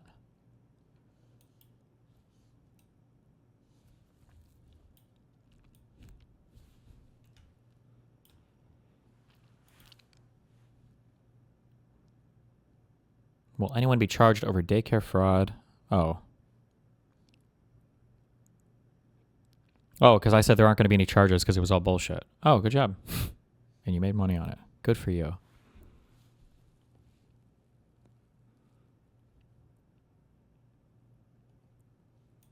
Open arms of competing universities in other countries. Well, why would we want that to happen? Who else do we want to turn away? Do we want to turn away another very large block of migrants who are working in social care and in medicine and in the NHS, great battalions of them? Well, thank goodness, because we have 264,000 vacancies still, the nurses and medics and carers, and the world is competing hard for them too. We need IT specialists since we've left behind undertrained IT workforce. So what's the reason for all of this immigration? It's our own failing as a society. If we wanted to stop it, we have to stop needing others to do all this work for us. And how would we do that? By paying good enough rates for this work to attract British people to do these jobs, pay decent social care pay, rewards, pay decent wages with a decent career structure, and that's expensive. It would cost us. We would have to pay for that. Migrants are cheaper. But this government is deeply conflicted. It doesn't want the solutions of paying higher pay. You know, what's happened to that social care plan we've never seen, where everybody will have to pay much more for goods and especially for services. Migrants are often in unregulated work, paid badly and not regulated, not getting their working rights that the law would give them. We only have one work inspector for every 10,000 jobs, which is a third lower than the EU standard. So that's a big pull factor, pulling migrants in to work in places where it'll never be inspected and no visa will ever be asked for. But of course, if you start to say we want to clamp down on that, more inspection, making sure that laws are enforced, it's called red tape and bureaucracy by businesses. But that's what it would take to make sure everybody is working here legally. If we want to rely less on migrants, then we have to invest far more in educating and training our own people. Schools have had a 9% cut since 2010. FE colleges, far more. Shocking cuts. FE teachers paid even less than school teachers. Half of our children fail those vital 5 good GCSEs. Invest in teaching them intensively from a very young age. Train them up. Or you could bring in identity cards. We worry about illegal employment. But that's another thing that libertarians on the right strongly oppose, though it would help with the problem of illegal employment. There is a huge backlog of people left in limbo. You talked about keeping people in hotels at £8 million a day. Well, it's madness. Of course you should let them work the moment they arrive. Most asylum seekers waiting in penury will get accepted as refugees, so why don't we let them work straight away? There was a time when Boris Johnson said that. There are many things in life and in government that have no perfect solutions, but definitely do have better or worse ways of dealing with them. And we do seem to get the worst of all worlds on immigration. We treat new arrivals cruelly, even though most will be staying. We lie to voters that it can be stopped altogether, which only causes more disillusion in politics. Telling difficult truths can reap political rewards. The Rwanda fantasy is a good case in point. The NAO, the National Audit Office, says it's going to cost £1.8 billion to send each 300 people to Rwanda, and that it won't deter others. Well, what kind of madness is that? I think it's a mistake of government to try and whip up feelings against immigrants as a distraction from cost of living, state of the NHS, and other everyday issues. Most people, when asked, do think that immigration is too high, and they always have, but its salience has fallen significantly. It's not at the top of their list by any manner of means. It's very perverse of the government to stir up the issue, when all it does is highlight their own failure to stop the boats. 10-second time limit warning. Okay, let's at least see politicians having an honest conversation with voters, as we're having here today, about why immigration is so high. Because we do need those people, because we failed to invest enough in our own. Thank you very much. Great, and now we will hear from Matt. Thank you. Oh my God, they all have opening statements. Over across. You're being lied to by all of the big parties, by the expert class, by the luxury belief class who consistently advocate policies that make them feel good, which bring them few costs but impose enormous costs on everybody else. That's what's happening in Britain today. We don't have immigration, we have mass immigration. We have something this country has never experienced before in its entire history without popular consent. Most people out there who are not in this debate tonight think that net migration levels are 70,000 a year. They have no idea what's going on. Net migration is 700,000 a year. Over the next 12 years, this country is going to change in ways that we can scarcely imagine. Between my daughter being 2 and 14 years of age, we are going to see another 6.5 million people arrive in Britain. 6.1 million of those because of migration. Immigration is going to represent 92% of all population growth in this country over the next decade. We're going to need about 5 cities the size of Birmingham to accommodate that kind of growth. We're going to be 70% on the way to another London. You were promised lower, controlled, high skill, high wage, highly selective migration. You've been given the opposite of that. You've been given mass, uncontrolled, low skill, low wage, non-selective immigration. You were told that's going to strengthen our economy. Every single study that's been done on the kind of migration we now have, low skill migration from outside of Europe, shows the same thing. It takes more out of the economy than it puts in. We're not getting the best of the best, okay? We're getting low wage workers who are coming in to take jobs on lower than the average salary. If you look at the 2 million people who came into this country over the last 3 years, What percentage of those people do you think came in to work in high-skilled jobs? It's 15%, 1-5. The rest are students, the relatives of students, the relatives of workers, refugees and asylum seekers, before you get to the 118,000 people that have come across on the small boats. As Thomas Sowell once said, immigration laws are the only laws that are discussed in terms of how to help people break them. And I think there's a lot of truth in that. We're not getting high-skilled workers. What we're getting is a political economy that is completely broken. We're throwing bodies at this economy, expecting it to grow, expecting it to become more productive, expecting it to become more dynamic, but at the same time we have almost zero growth. We have the longest decline in GDP per head since the 1950s. We've got meager productivity, and we've still got the sharpest regional inequalities in the Western world. So if you're here to make the case for mass immigration, I have a very simple question for you. Where is the growth that you promised us? Where's the productivity? Where's the dynamism? It's not there, because this is a Ponzi scheme. It's being used to help our leaders avoid dealing with the long-term structural problems that this country faces. Universities being one of them. The answer to Polly's question actually is half of our universities shouldn't be universities. Okay? What? Because this is a Ponzi scheme. It's being used to help our leaders avoid dealing with the long-term structural problems that this country faces. Universities being one of them. The answer to Polly's question actually is half of our universities shouldn't be universities. Okay?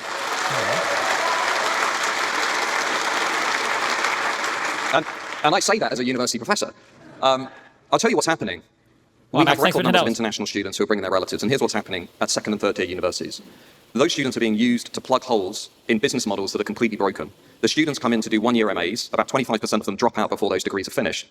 And I'm told to go easy on the marking because, to be honest, we can't fail people from Nigeria and India because we need the money.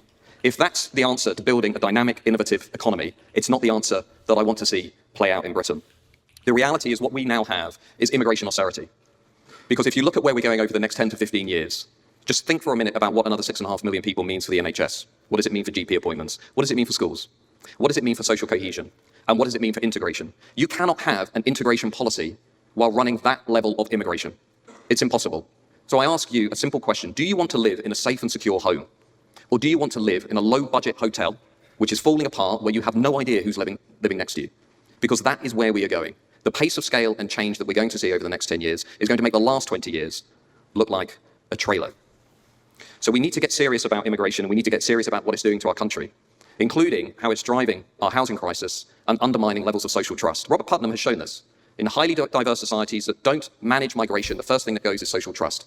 They really love all their 10-year-old MAGA talking points. Putnam. Yes. Support for welfare declines. Why do people want to pay into a collective pot if they don't know who they're living next to? It doesn't make any sense. Even the Migration Advisory Committee has acknowledged this kind of migration is driving the housing crisis for our young people, raising prices, increasing rents. We have to build 515,000 homes every year just to keep up with migration. Last year, we built 180,000. If you think we have a housing crisis now, where are we going to be 5 to 10 years from now? And lastly, of all the things that I really care about is democratic legitimacy. Is people believing that the system is actually being responsive to them.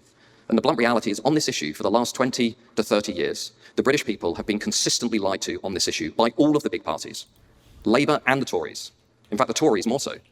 What we need in this country is a new politics that genuinely represents the wishes and the aspirations of the British people, that is willing to cut through the taboos and accept that what we have is a broken model of mass immigration, which is weakening, not strengthening, our economy and our ways of life. And we need that new politics to arrive very, very quickly. Thank you. And with that... Oh, see, look, they're using a wireless mic system.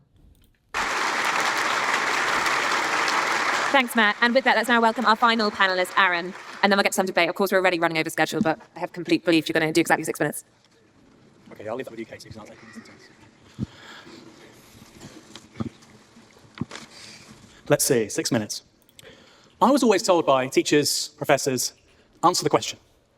Answer the question. You can have the most lucid, thoughtful answer in the world. If you don't answer the actual question being asked, you're in trouble. The question this evening is immigration good for Britain?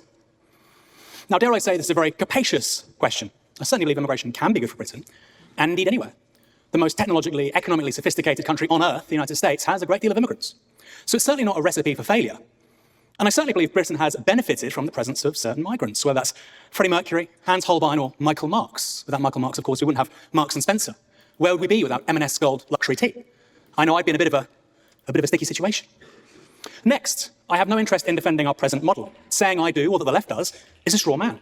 I think most things our political class have forced on us over the last 40 years have been an utter catastrophe. From how we administered the one-off dividend of North Sea oil to privatisation to the tapeworm economy of outsourcing. Britain has 1.3 million more people as a result of net migration over the last 2 years. 1.3 million. And that was overseen by who as Home Secretary? Priti Patel. Britain's most liberal Home Secretary on migration in its history. There's a lesson for you with politicians. Don't listen to what they say. Sourcing. Britain has 1.3 million more people as a result of net migration over the last 2 years. 1.3 million. And that was overseen by who as Home Secretary? Priti Patel. Britain's most liberal Home Secretary on migration in its history. There's a lesson for you with politicians. Don't listen to what they say, watch what they do. Especially with Tories. Liberal for them is opposite Labour. Liberal is their right-leaning people, right, on this? Now, between 2017 and 2023, illegal migration, undocumented migration, was 135,000. So this whole debate, I think, should anchor around... Wait, I don't understand. I don't understand what that point was then. Hold on. Political class. He's being sarcastic. He's making a joke. Priti Patel is absolutely not liberal. Oh, okay, gotcha. Class of forced on us. Tapeworm economy, about 1.3 million. And that was overseen by who as Home Secretary? Priti Patel. Britain's most liberal Home Secretary on migration in its history. Gotcha, gotcha. There's a lesson for you with politicians. Don't listen to what they say, watch what they do. Especially with Tories. Now, between 2017 and 2023, illegal migration, undocumented migration, was 135,000. So this whole debate, I think, should anchor around legal migration because that's just overwhelmingly what we're actually talking about. In terms of offering an answer, formulating an answer as to why immigration is good for Britain, I know some of you here might disagree with that. I'd break the answer down into two parts. Firstly, individuals. Secondly, for the whole body politic, for society more generally. Firstly, I think it's good that if a British person falls in love with a non-British person, they can make a life together. They can live together. That's what spousal visas are. And that's a significant number of the people we're talking about. I'm not saying that to pull at your heartstrings. It's a very real problem. I'm sure many of the people here, including skeptics, will know people who've been in precisely that situation. From early 2025, you will only be able to get a spousal visa if you earn more than £38,500 a year. They are putting a price on love. I think that's wrong. I think British people have the right, they should have the freedom to love who they want and start a family with who they want in their home country. Secondly, I think immigration is good for Britons as individuals because it permits us to live in a mature society where we understand the world is complicated. People might disagree with you. I know the left struggle. I don't know much about the British immigration system. In the United States, to sponsor somebody for a visa or for a green card, you have to make a certain amount. That's probably fine.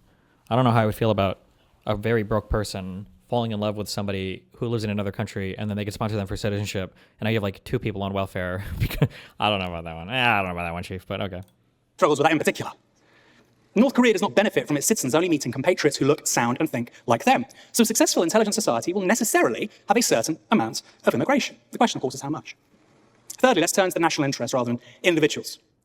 If you want to maintain the economic model we've had over the last 40 years, which has included, as Polly said, failing to train basically anybody, then you're going to need the levels of immigration we presently have. You're delusional if you think otherwise. 1/3 of doctors and 20% of GPs, not GDPs, we'll get to them in a minute, are non-British. Entire industries require workers from overseas. Now, I don't like our present economic model, but if you voted Conservative for the last, oh my God, it's been so long, 14 years, I suspect you rather do. I suspect you rather like inflation with regards to housing assets and the rentier economy. I think it's not so bad. Well, if you want that model for our political economy, again, as Matthew said, then you're going to have to accept lots of migration. And I suspect if people were informed about those trade-offs, do I get to keep my 3 buy-to-lets and have low capital gains, or do I, maintain present levels of migration? Many people who bash the migration would probably want to keep the status quo. They rather like spending several £100s at the garden centre every Sunday. But we're not talking about those trade-offs, particularly with people who care most on this issue. Fourth, in the context of falling fertility rates and longer life expectancy, again, you will need significant migration. Matt's point about 92% of all population growth over the coming decade, I think, coming from migrants, is also, of course, partly a result of the fact that white British people in general, aren't having enough children. Boris can't do it all by himself. So we need also, as an ancillary point to all of this, a conversation around socialised childcare, changing the incentives to have a family. Because I can tell you, there are very few incentives right now to have a family. And again, that is a central part of the political economy of this country, which has been administered by the Conservatives for 14 years. In fact, I'd say for the last 40 years. And finally, the sum and bottom of our society is to make money. That has led to a huge erosion in the values of this country. It's why councils don't function, our streets look like utter garbage, and why community is an entirely meaningless word. But that is the fault of our economically liberal politicians, not migrants. They staff our NHS, they pick fruit, they drive taxis, teach our kids. If you blame them for the country's panoply of failings, more fool you. The problem is not migrants. Any successful society has migration, yes, including Japan. According to government data released last August, the number of foreign nationals in Japan rose 11% from 2022. The number of overseas workers in that country has doubled in the last decade. It's more than 3 million people now. So which countries have the least migration? Who are we going to model in our zero migration fantasy? Well, we've got Eritrea, there's Ethiopia, Somalia, Morocco, Iraq. Well, look, certainly good weather. And who are the countries with the highest levels of migration? The UAE, Qatar, Hong Kong, Luxembourg, Singapore, and amongst larger economies, Australia and Switzerland. Quite nice places to be. They certainly look after their median citizen better than we do. So if you're looking for an explanation for Britain's many, many, many problems, it seems rather strange to put it at the feet of migration when Australia, Switzerland have migration. Somalia, Morocco, Iraq. Well, look. Well, we've got Eritrea. That's a good talking point. There's Ethiopia. This is Aaron Bastani, right?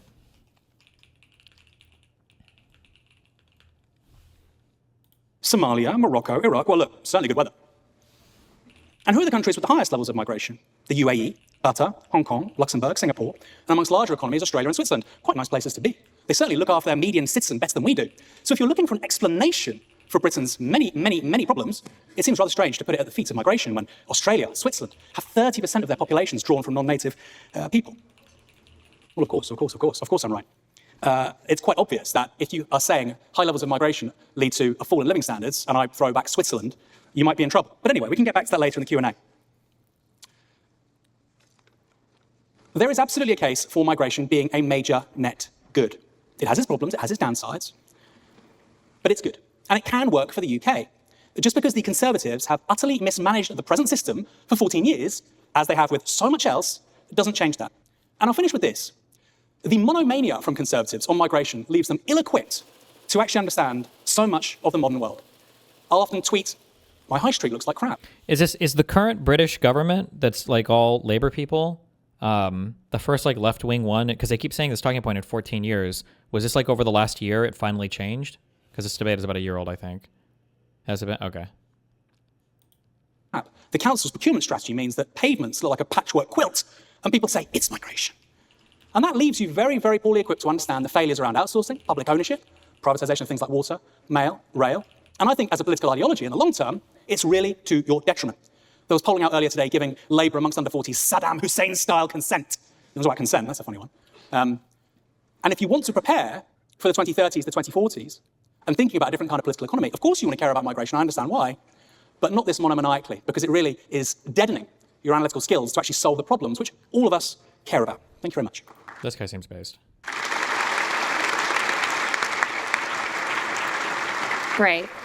Okay, thank you, Aaron, and thank you to all four panelists. I'm just going to quickly go to them briefly, and then I'm going to give them a chance to go at one another. Hopefully we don't need to call security. Then we're going to have drinks, and then we're going to come back for the Q&A. So with that, I might start, actually, if we can pass the microphone to this side. Probably just picking up on a few of the points you made. You were speaking about giving asylum seekers the right to work when they arrive.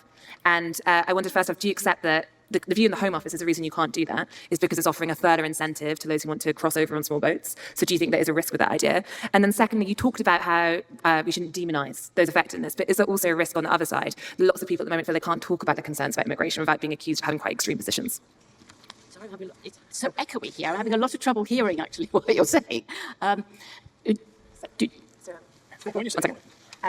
So first off, sorry, there's a sort of echo in this corner. Don't worry. Asylum seekers, Depending on how your speakers are set up, I don't know if there's a way or what people normally do to counter this. If you always have a speaker near these speakers or what you do. I'm trying to think of where I was at where this happened. It might have been at the Oxford thing. I don't think so, no. But like if you're in a really echoey hall, and especially if there are any delays on the mics, you're fucked. It's literally impossible. We watched some US people, I don't remember what the event was, but like the person couldn't understand what was being said at all, even though it seemed pretty clear to us, but it was probably because of the echo in the room or a slight delay between when you speak and when it comes out of the speakers. It works very well. Are you going to incentivize them to do legal process? If you talk about demonising migrants, but is the risk that people don't feel they can talk about these issues, and then that breeds extremism?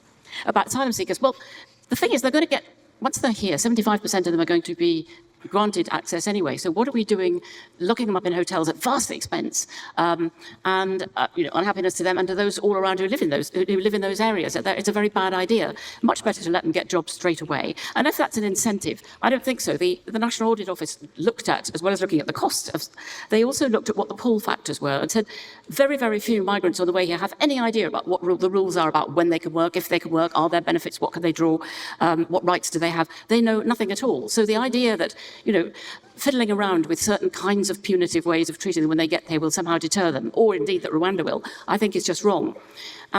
As for demonising them, well, that's not particularly helpful either. If you can either deal with them in some way, if you could find a way to send them all back or stop them coming here, fine, but nobody's managed to do that. If you can't do that, then you might as well treat them reasonably well, because they're going to be citizens, they're going to be parents, people are citizens. They're going to stop being they are going to become us, the way wave after wave of immigrants have for many, many, many generations. They become an us, and then we forget that they were they. Then, Aaron, just picking up on one of your points there, you, I think, made a good case that perhaps the problem is the government's management on some of these issues in terms of why they're particularly negative views. But on that, I mean, David Cameron, a long time ago, going back to 2010, used to talk about tens of thousands when it comes to net migration. Is there a figure that you think would be too much? I think 200,000 a year is perfectly fine. One thing I didn't say when I was talking is that clearly 1.3 million people in 2 years net migration when you're building less than 200,000 houses is insanity. But again, as somebody on the left, I don't see why I should be defending Priti Patel. But that is not an argument against immigration, as I've said. The fact that we are not letting people who fall in love with non-British nationals, they cannot marry them if they're earning less than £38,500 at the beginning of next year, is absolutely appalling. And it's an indictment on the Conservatives, and it's an affront to your liberties. And I mean that, and I think that's something that does matter to people generally on the right and centre-right. So I would say a couple of 100,000. Look, it's the Tories that are responsible for this incredible number of people coming over. I find it just perplexing what the left gets blamed for it, but there we are. That's another question together. We'll go to the other side. We've got 2 microphones tonight, but we're working for it. Now, Matt, see, because they didn't spring for the quad channel system. They probably just got a dual channel wireless mic system. See, that's why you got to get the 4-channel one, guys. And challenge one another. Just on your point, I mean, you talked a lot about all the risks of having immigration at the level it currently is, but is there not also a risk to sharp measures to bring it down? I mean, if we were to change the visa rules quite sharply right now, there is an argument that care homes would suddenly run into disarray. We would not have the staff to step into them, and similarly on the NHS.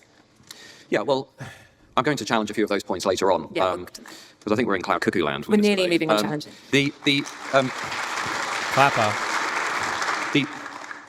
Everything that we're living through now reflects a political choice.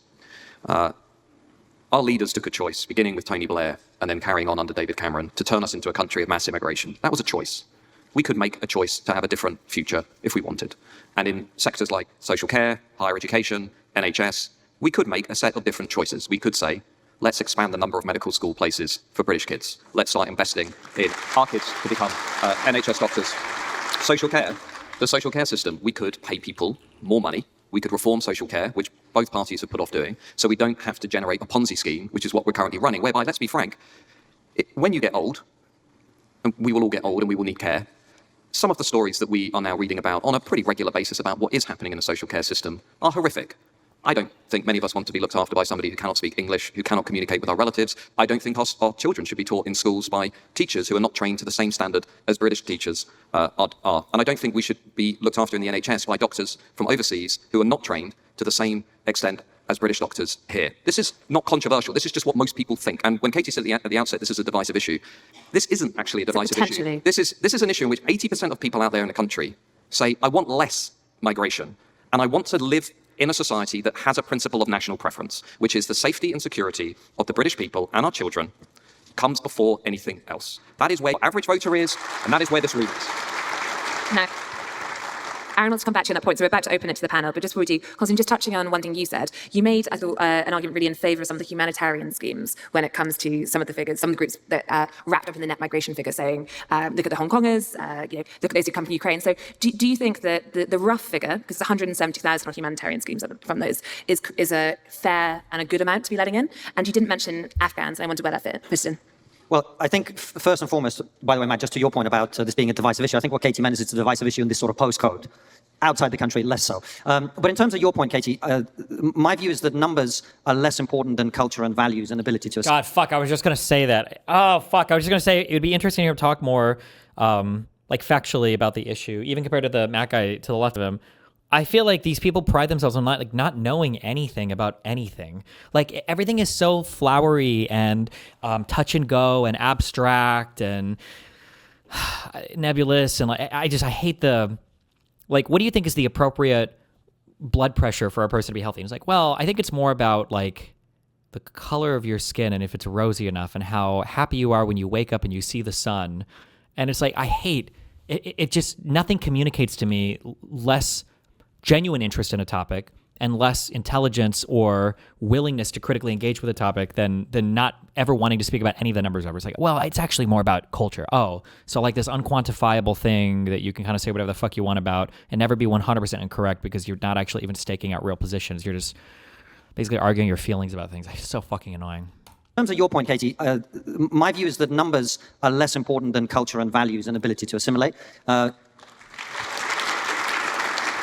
the reasons that I gave. But maybe he'll give percentage numbers on assimilation or something. Who knows? My opening speech, Hong Kongers and Ukrainians are not causing social problems. They're integrating just fine. They speak English. They share our values.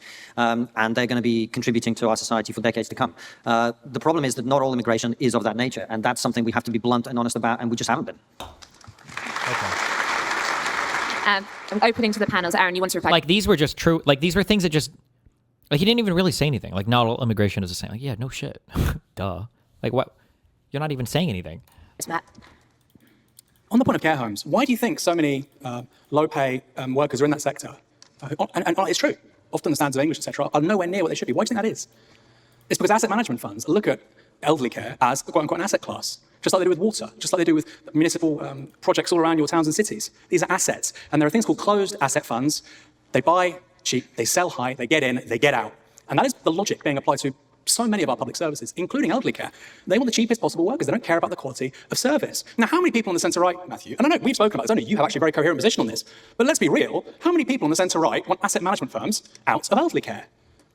Or how many people are willing to make the trade-off? I am, by the way, for higher taxes, probably slightly higher inflation, but we have better paid, better trained, UK-born people working in elderly care. I'm willing to make that trade-off. How many Conservative voters are? Or how many Conservative politicians are honest with Conservative voters about those trade-offs? And you know what? Maybe the majority of the public... I like this guy because in his opening statement, this thing I always criticize people, they never talk about both sides of an issue. They only talk about their one side.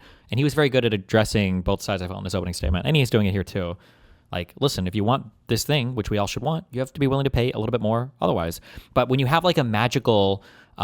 like a devil class, like a demon group of people, like immigrants, then you can have these impossible positions where you're like, we're gonna make life better for everybody. But we're also gonna spend less from the government, and we're gonna tax everybody less, and everything is gonna get better just by getting rid of immigrants. Like somehow they're the blocker on literally everything being better, and then once they're gone, everything will just get better in every single sector, and there are no trade-offs. It's just all positive. It's like, come on, really?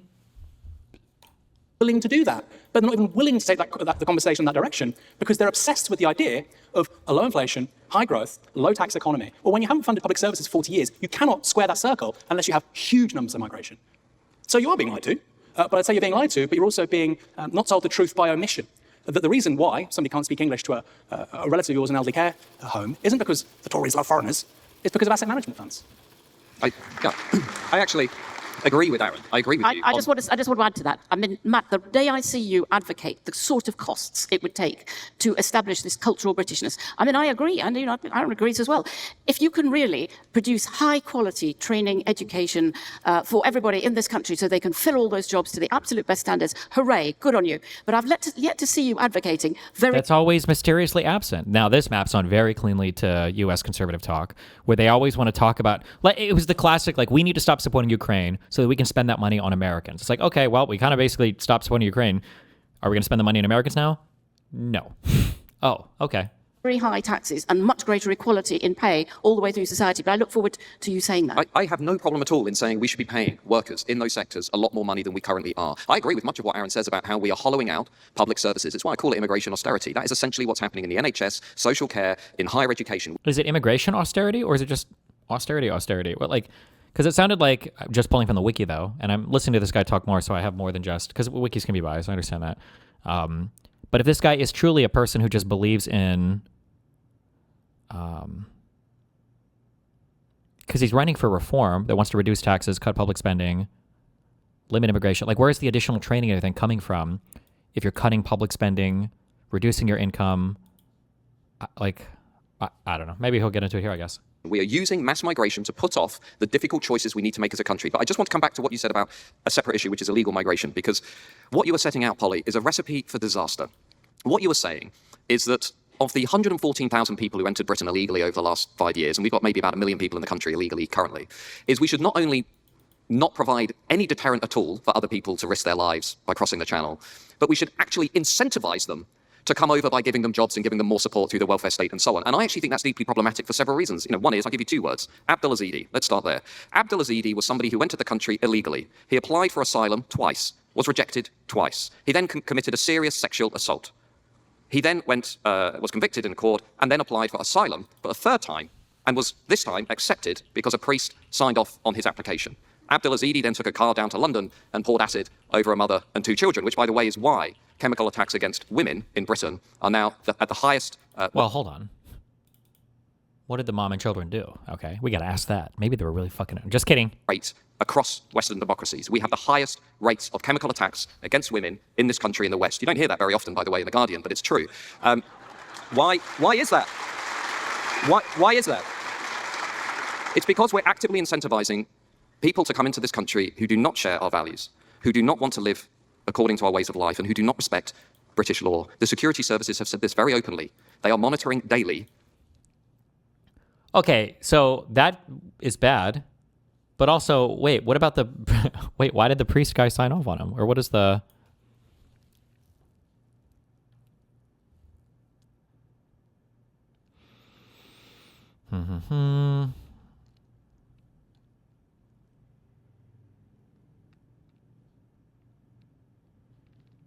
What is the punishment for these acid attack things? I feel like this should be prosecuted as like rape or worse. This is like super fucking insanity. This type of shit is crazy.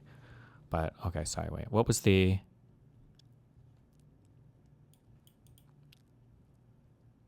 Oh, he took the baptized route. Okay. I also don't understand. I think this happens in the US sometimes too. Like, I'm sorry, if you have like a criminal record of any kind, especially in the country you're trying to immigrate to, like there are a ton of people that want to get into some of these Western countries. Like, if you can't help yourself... I'm sorry, but like, fuck you.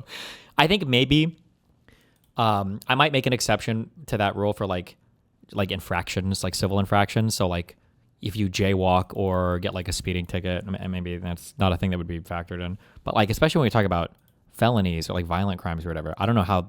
I feel like that should be like, sorry, bro, you're never coming here. Try again maybe in like 20 years once everybody else that wants to come is here. That's crazy.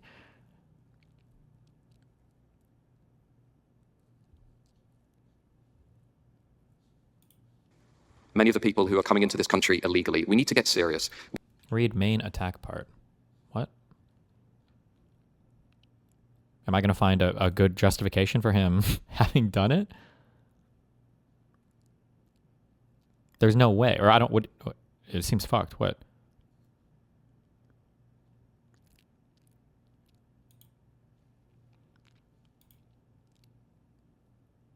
He was in the UK for 6 years after being rejected for asylum twice. Well, it sounds like because he was baptized, he was in some fucking... He was a client of the Diocese of Hexham and Newcastle's Justice and Peace Refugee Project. He was provided for toiletries and food tokens. I do think it's a bit ironic that he was baptized and said that he was under risk of attack from the Taliban due to being a Christian, which is a far-right talking point. I think that's kind of funny. Well, but his crime and everything isn't funny, but they always say that, like, we don't talk about the most persecuted group in the Middle East. Christians. So, I don't know. We should leave any convention, international convention or court that prevents us from strengthening and securing our own national borders.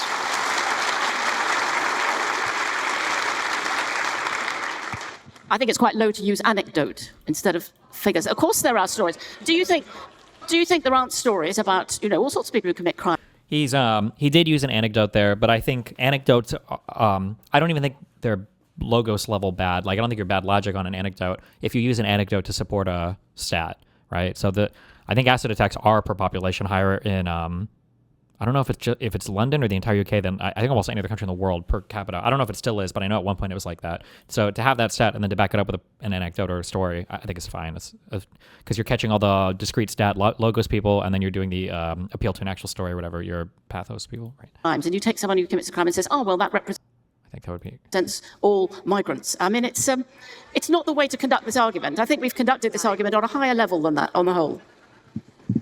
Konstantin, do you want to come in and then we're going to have our break? And a drink. Well, I've been sitting very patiently, which is hard for me given how much nonsense has been spoken so far. Actually, well, now I'm not sure because I actually wonder how much of it gets reported in some of these places. Like, are they reporting it in like Afghanistan? Well, I guess they have 50 here. Is it though? Like, is it seriously like super reported all over the country if this happens? Or, and then I also wonder, I guess, fuck, you could get really into the weeds on this. I wonder if,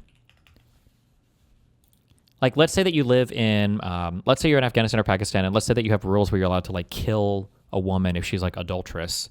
Like, if I had to guess, that might reduce the amount of other types of crimes, because why would you acid attack a woman for something when you could kill her instead, you know? But I don't know. That's just guesswork. I have no idea. And then all these North African countries have no data on this as well. Nothing from the Gulf. I have no idea. So, first of all, if they were your children, I don't think you would consider it an anecdote.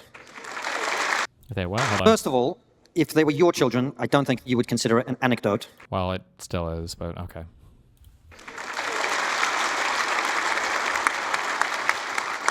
And yes, nobody would deny that British-born people also commit crime. Yes, that is something that we have to deal with. There is no reason why we should import foreign criminals. Now, as for all the other stuff, first of all, Aaron has tried to position this as a debate about conservatives and, more importantly, the Conservative Party. If this was a debate about the Conservative Party being useless, we'd all be on the same side. This is not a debate about the Conservative Party, and one of the things your positioning of it as a debate about that ignores is the fact that the Labour government started this, as I explained in my opening speech. The Conservatives have then continued it. Now, I'm so curious, for the percentage of people that are supporting not the Remain, what are they called? Reform UK. Are the majority of these people from the Tory side or from the Labour side? Are they from the Conservative side or the Liberal side in the United Kingdom? Or like Brexit, especially like Brexit is everything. I'm very curious about that. I wonder if there's polling on that. Actually, I should look that up. What percentage of voters for Reform UK are Conservative versus Liberal? Because one thing that's very annoying is Conservatives do this thing over and over again where they're like, they support a thing, it doesn't work, and they're like, I'm not going to defend that thing. And it's like, okay, motherfucker, well, it was your idea 5 years ago. And then this cycle repeats, and they're like, yeah, what? You want me to say that was good? No, obviously, we hate that. It's like, well, you supported it before. So it's like, well, now I support this. And then that doesn't work. Like, well, now what? It's like, okay, motherfucker. He made the point that, you know, if we remove all the immigrants, terrible things would happen. Nobody was suggesting that we remove all the immigrants. We're talking about the pace, the nature, and the scale of immigration. And the pace, nature, and scale. Oh, so is he going to list some actual discrete facts about any of this? Or like what he would actually like to see? Like actually? Fact that it has been way too high and way too fast. I spent my whole opening speech talking about this. She then talked about the fact how, and both Aaron actually and Polly did this, that boat people who come here legally on small boats are a tiny percentage of the total immigrant population. You know why? Because our ridiculous high levels of net migration. That's why. The number of people who came to this country illegally on small boats in 2022 was 45,000 people. That is all. Okay, that was finally a number. 2022 would have been the 2 years before this, at least. Okay. Almost the same number of people who came into this country legally the year that I came into this country. That's the level of illegal immigration we now have. And they talk about how, oh, you can't stop the boats. It's very difficult. I've just come back from Australia. In 2012, they had 17,000 people come into the country illegally by boats. Last year, the number was 74 people, not 1,000 people. You know how? Because in 2013, they elected a government that promised to stop the boats and then did it. How hard is it to get to Australia by boat? What the fuck are the surrounding? Is it just Indonesia and New Zealand, I guess? What is that distance? Whereas France and the UK, I feel like it's an easier journey, but hey, who knows? Maybe I'm fucking retarded.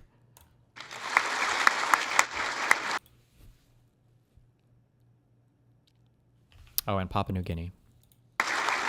And the reason they were able to do it isn't they don't have the same problems with the law and everything else. They had exactly the same problem. They just had politicians with balls. Now, I mean, there's a lot more. Wait, hold on. Also, wait. In 2013, they elected a government. The problem was 74. They had 70. Talk about how, oh, you can't stop the boats. It's very difficult. I've just come back from Australia. In 2012, they had 17,000 people come into the country illegally by boats. Last year, the number was 74 people, not 1,000 people. And the reason they were able to do it isn't they don't have the same problems with the law and everything else. They had exactly the same problem. They just had politicians with balls. Now, I mean, there's a lot more. The idea that North Korea is where North Korea is because of a lack of diversity is interesting. I would put it to you, Aaron, that the reason North Korea is where it is because of the ideology that you so proudly support in the Navarro media.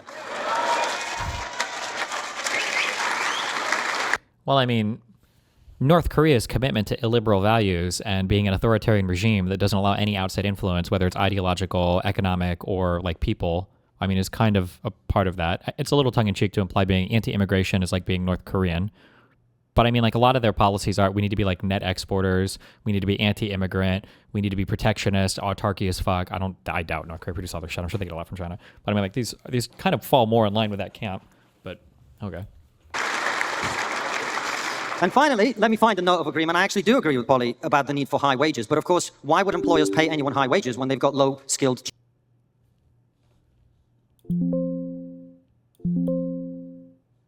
Oh, God damn it. Rip, good luck. cheap immigration to replace people who you'd have to pay more money with. And this... What? Hello? Oh, hey, yeah, sorry I haven't been on for a while. I've just moved home. Oh, hi, what's up? Yeah, well, I just thought I'd catch your stream and I realized you're talking about the UK's politics and such like, so... Indeed I am. I do have to leave at like 8 o'clock though, so it might be better to hop in tomorrow because I have to finish this video and then, yeah. Okay, no problem, cool. Mm-hmm. Yeah, I'll catch you tomorrow. Okay, have fun, be careful. Bye. This is the core of this issue that both Matt and I have alluded to throughout. The reason we import cheap labor is so that the government can pretend that we are growing the economy. We apparently have the 6th largest economy in the world, but this is only true if you look at GDP. If you look at GDP per capita or GNI per capita on purchasing power basis, we're actually the 25th or the 27th country in the world. We're one of the poorer rich countries in the world. And the reason is that we keep driving our own wages and the wages of our fellow citizens by importing people who work for less. That's it. Okay, and with that, Aaron, you get a very quick reply on North Korea. Well, I thought it was a serious... No, I'll be honest. I thought it was a serious conversation. And equating me to supporting North Korea is like me saying that somebody who's a conservative is a fascist. It's idiotic and ridiculous. I thought we were having a sensible debate. Finally, let me finish, please. Finally, on one final point regarding Blair. Margaret Thatcher wants an integrated market of labour and capital across Europe. The second you expand the European Union to include Eastern and Central Europe, the levels of migration we see after the mid-2000s was inevitable. So what changes is not Labour coming to power, it's the fact that we have no accession states from the former Eastern Bloc that are EU member states and their people can come over here. That's what changes. And again, we are having a fundamentally dishonest conversation here about the real fundamentals because of party politics. We don't want to bash the Tories too much and say, well, actually, Thatcher wanted an integrated market on Labour, because let's be honest, quite a few of you vote Tory. With that, we are going to have our break. Come back in 10 minutes sharp, and you'll hear Konstantin's reply. I've got a list of questions that have been pre-submitted from audience members, which I'm going to start to go through and bring people in as and when, passing the microphones around as we go. First question. It's clear that the pressure from migrants determined to enter Europe will not abate. The only recourse is to try to make the countries in which they come from more habitable. Is that political and economically possible? Matt, do you want to start us off on that? Well, the suggestion that we should deal with the migration crisis by investing more seriously in other countries, I don't think is a sustainable answer to the current problem. For a number of reasons. One being many of the countries where most of the people who are coming today, particularly with illegal migration coming in small boats, are often... Man, we're an hour through this, hour and 27-minute video. I hate the super long opening statements. I feel like we spent basically half or like a third of the time on these opening statements that were not even really responsive to each other. Ugh. Coming from countries where, to be frank, you've got very high levels of corruption and you've got a very long road towards serious development. I think the more effective answer to that problem at the moment is to provide what the government is trying to provide in a, albeit candid way, which is an active deterrent to further migration and illegal migration from outside of Europe. That means having what Germany and France and other EU member states are finally beginning to accept, which is a third country offshore processing centre, which can send, as Konstantin remarked in reference to Australia, a significant, visible, serious deterrent to people elsewhere in the world. The alternative to that, let's take, for example, the Labour Party's plan of smashing the gangs. The alternative is, as the National Crime Agency has made clear, it's no plan at all. On that particular issue, you remove one gang, another pops up. All you need is an inflatable boat, a torch, and a life jacket.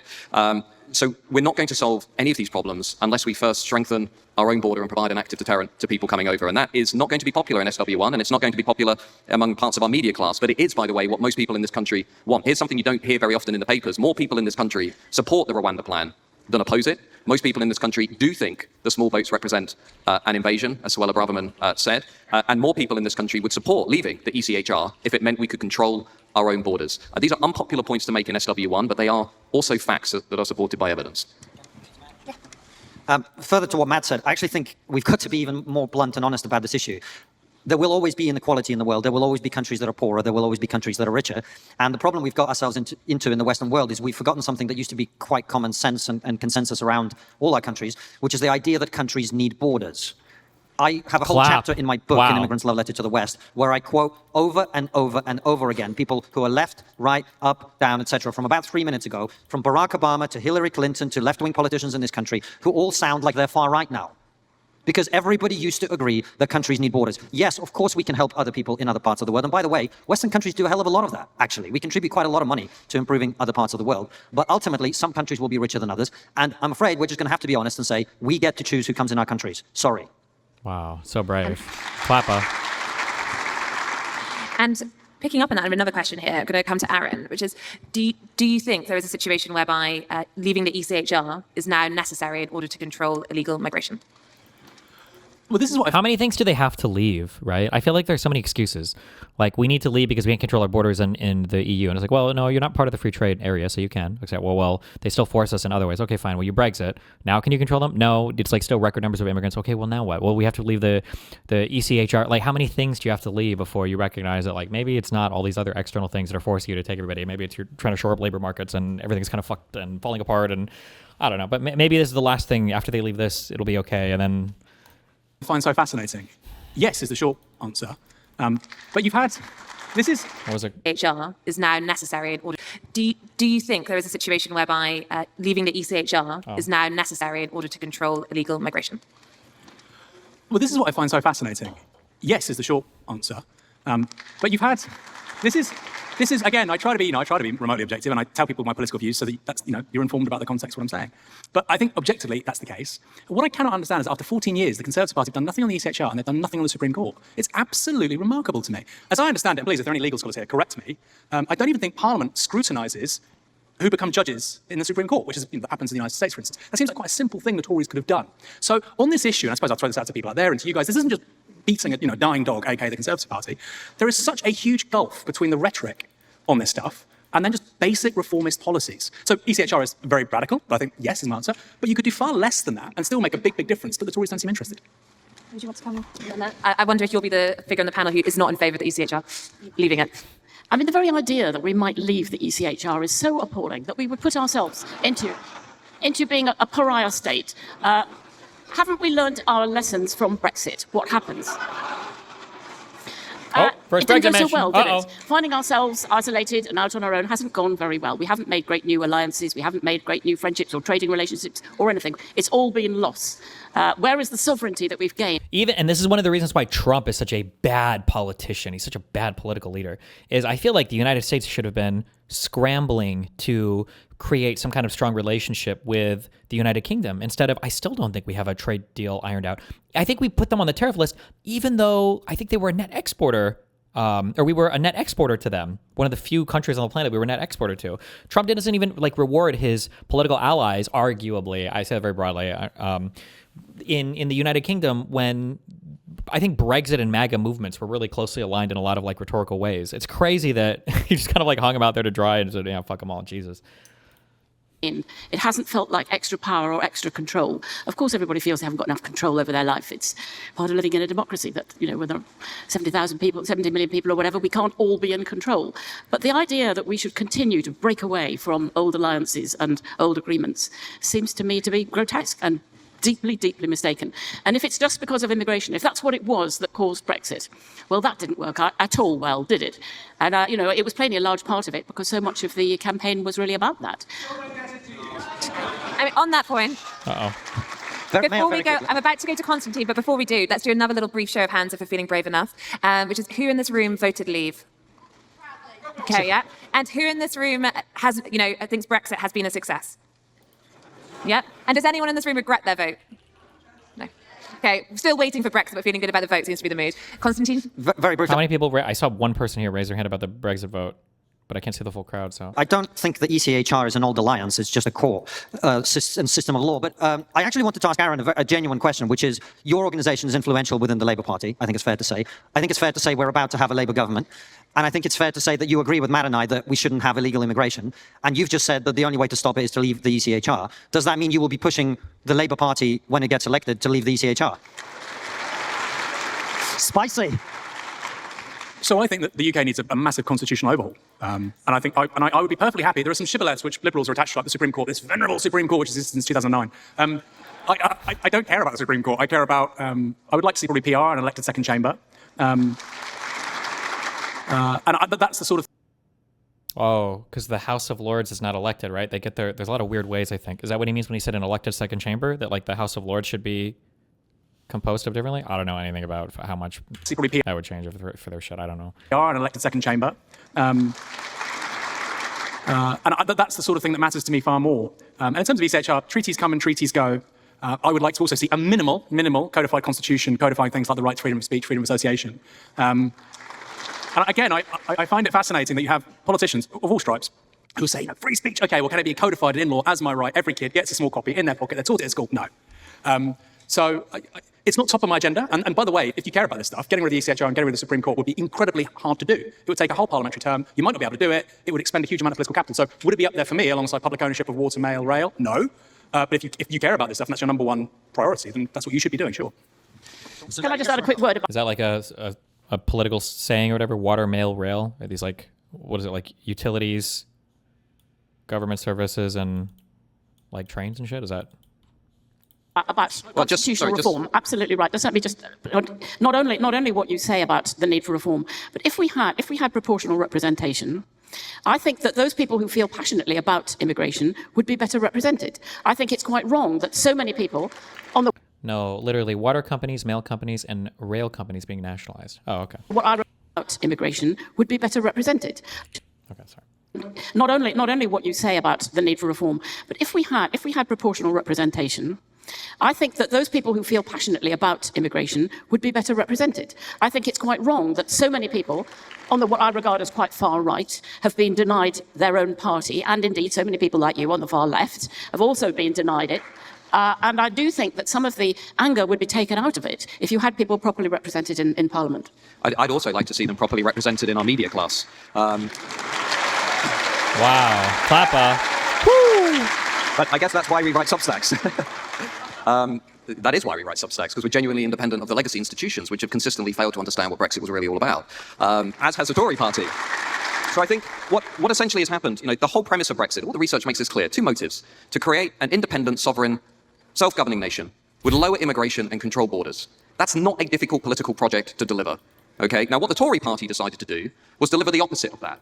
It spoke to the 15 to 20% liberal leaver vision of Brexit, which was mass immigration on steroids, London on steroids, let's help big business basically keep labour costs low and profit high, and to hell with everybody else. That was basically the liberal leaver vision of Brexit, which, by the way... I'll have to look more into the British, I guess how you guys do voting or whatever, but like, if this was truly what the British people wanted, why the fuck was there a conservative government for 14 years? And they were never able to deliver on this, even post-Brexit, year after year after year after year. Like, why is this like the progressive position in the US where they're like, oh no, all the people really want this, it just doesn't show up in any votes anywhere, but trust me? Or maybe it's like a thing people feel a way about, but it's just not very salient. They don't care that much about it, maybe? I don't know. Boris Johnson was architect-in-chief of that, okay? Boris Johnson was not a conservative. And much of the Conservative Parliamentary Party, I hate to break the news, is not conservative, okay? And the idea that we can deliver a self-governing independent nation... It's always the no true Scotsmans on everything, I guess. ...with control borders and lower immigration via the Tory party, I'm afraid, is also incredibly misleading. You will never take control of CCHQ. You will never take control of the donor class. What we need in this country is an alternative vessel that truly represents ordinary British people, not just on immigration, but on the political economy, on the broken constitutional settlement, on housing, on higher education, on all of the things that SW1 has basically struggled to debate and discuss for much of the last 30 years. We have a politics that doesn't represent much of the country. We all know that and we can feel it. Matt, just picking you up on that point before I go to Konstantin. I just wanted to... Sorry. Just before we do, Matt, just to pick you up briefly, you're talking a lot about this other party that needs to exist. Does it already exist? Could it be the Reform Party? Could it be Could it be Dominic Cummings' idea of a party to bring everything down? What are you thinking with this other party? And then I'll get to Konstantin. Okay, the answer to this country's long list of problems is not Dominic Cummings, okay? That's one thing I have in my mind. No, what I mean is, if you're serious about delivering political change, if you're serious about breaking a two-party system, which is incredibly difficult to do, it's happened twice, when Labour replaced the Liberals and when the Reform Party of Canada replaced the Progressive Conservatives. It's possible but difficult. It actually means that everybody with an interest in replacing and killing off the Tory party needs to come together. That's the only way it's going to happen. It's the only way it's going to happen. And that means reformers, SDPers, none of the above. It means the ecosystem that's emerging around trigonometry, GB News, Talk TV, Substacks, etc., etc., etc. Everybody has to get serious about delivering political change. Otherwise, this broken system, broken economy, is going to not just stay with us, but we're going to hand it all to our kids. And I can tell you, I do not want my daughter to grow up in that kind of world. I just wanted to take 1 second to address something that makes my blood boil, which we've just heard, which is this idea that to oppose uncontrolled mass immigration is far right. I feel quite strongly about this as someone who lost Jewish relatives in the Holocaust. The word... Bruh.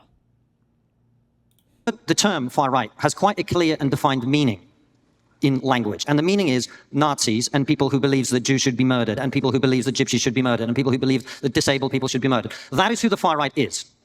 56% of this country was concerned about immigration in 2015 before Brexit, as I said. Are you telling me that 50% or more of this country is far right by the definition I just gave? The irresponsibility of people on the left who have thrown that term around, starting with people like David Lammy,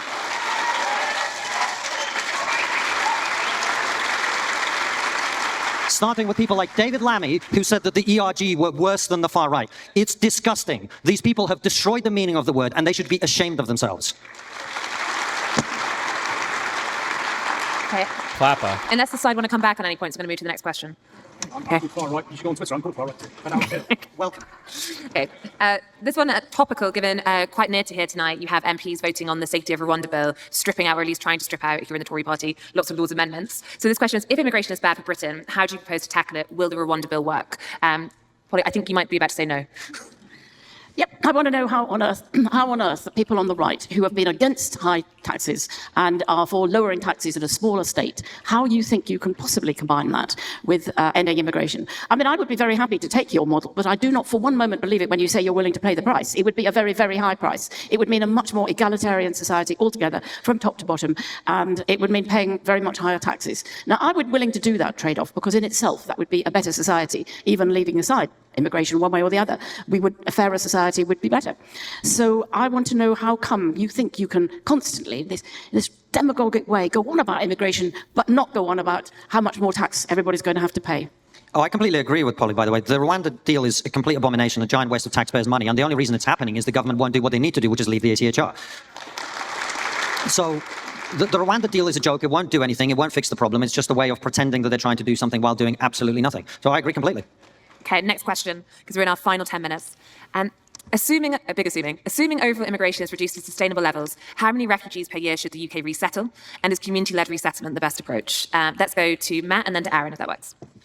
I'd actually like to hear the left's answer to this question first, because critiquing... Oh my God, really?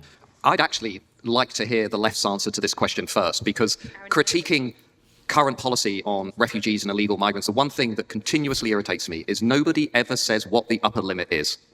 It's let's have open borders, let's have safe and legal routes, let's not have an active deterrent, let's have fluid borders. What's the upper limit? And while we're here, what's the upper limit on legal migration? I'll tell you mine. I think maximum, where the average voter is, we should have legal migration, a high skill policy, high wage, high thresholds of somewhere between 50,000 and 100,000, roughly where it was just before Tony Blair came into power. I don't think anyone here is saying we should have zero immigration, though I could be won over by the argument that maybe we should have a 5-year freeze and let's have a moratorium, but that's another question. What's the upper limit? Yes, on legal migration, I'd probably agree around 100 to 150,000. I think you'd probably want people in strategic industries. Aaron, you should just be sitting over here. Probably want people in strategic Yes, on legal migration, I'd probably agree around 100 to 150,000. I think you'd probably want people in strategic industries. Aaron, you should just be sitting over here. Pardon? We did say before the debate that Aaron is moving to the right, so... Well, I still think immigration's a good... Like, it's kind of crazy that they're claiming. First of all, I don't know why there's so much immigration in Britain or what's going on with that. I'll read about that and figure it out. But he's saying an upper limit of 150,000. The other guy said he wants a 5-year moratorium. That means zero. these positions are very, very, very, very, very far apart from each other. A 5-year moratorium on all immigration sounds like a pretty extreme. I don't know, has any country ever done that ever in the past 50 years? Like a 100% moratorium on immigration? That seems like an incredibly extreme position, but a good thing. It still has net benefits if done properly, not like it has been over the last 14 years. That was what I tried to convey over there.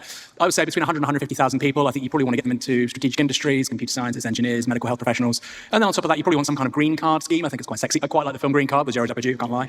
And then I think, in terms of upper limit on asylum seekers, I think we should have probably a coordinated approach across Europe, 50,000 maximum. But of course, look, it's elastic. Sometimes you're going to get far lower, like in the 1990s. You might have something like Hong Kong, Ukraine, where it's significantly higher, and the public supports that kind of stuff. So it's a hard question. I'd say 50,000. And it should be coordinated across Europe. And I'd say this. We have to accept there is a connection between foreign policy choices and asylum. One of the miracles of the last 25 years is that Iran didn't become a failed state. Iran didn't become Iraq. Because tens of millions of Iranians would have come here as refugees. And that was one of the key foreign policy proposals of the Bush White House. So tread lightly in your near abroad if you don't want millions of people coming here. And actually, I think that's probably somewhere where the left and right are in agreement. You see that. You see that in the United States. We don't want to be messing around abroad. And I'll say this, sorry, one more thing. I know we're having to be quick. And it's about our foreign policy interests not aligning with the United States. America doesn't mind if it starts mad wars in the Middle East, which create high energy inflation and tens of millions of people going to Europe. Why? They're not affected. They're an energy exporter, and they are separated from the rest of us by the Pacific and the Atlantic Oceans. And I cannot understand for the life of me why Europeans are so gleefully indulgent of their mad escapades. It means displaced people coming here and higher energy costs. But again, that's a conversation for the day. Okay, we're going to go to our final question now, and I'm going to try and see if we squeeze in a quick answer from every panelist, because it is, what time frame is realistic to reduce immigration to your desired level, given the need for social care and NHS staff? So if you haven't already said the level that we have had from a few panelists say, and what is a realistic time frame to get there? And perhaps we can start with Konstantin. I think it's a bit of a misnomer because we could protect those two areas while reducing immigration in other areas where it's less needed. But broadly speaking, I think within 5 years you could get it down to where you wanted it, while, as I say, protecting certain sectors. Nobody on this panel is advocating for zero immigration. I think what we're advocating for is bringing in people who we want in this country, who are going to be beneficial to our society, as opposed to throwing open the border and having hundreds and hundreds of thousands of people come in legally, and also tens of thousands of people come in illegally. My view is we should be shutting the border to illegal immigration immediately, tomorrow. There should be zero immigration illegally into the country. Well, yeah, there should always be zero immigration illegally, right? Isn't that always ideal? There should always be zero crime and zero, yeah, there should be no people breaking the law ever. Yeah, true. Look, I'm a legal immigrant here. I don't understand why anybody would support people coming into this country by breaking the rules and the law. Zero illegal immigration, and then you work your way down, reducing our, essentially, attachment to the fact that we've got cheap labor over time. And by the way, I think people on our side of the conversation should be honest. This is going to cost us something. We should stop pretending that money is the only thing that matters in life. It's not. Ooh, there you go. You want to go next? Okay, Matt?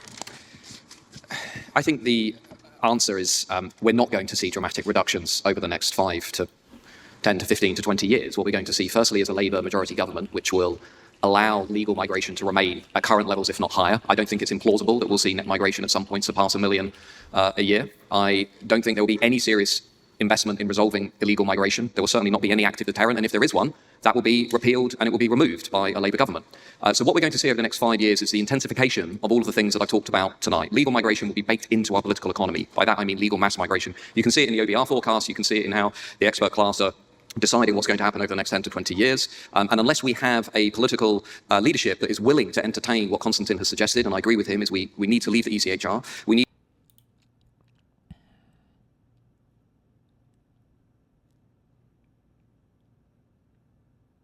Where is the,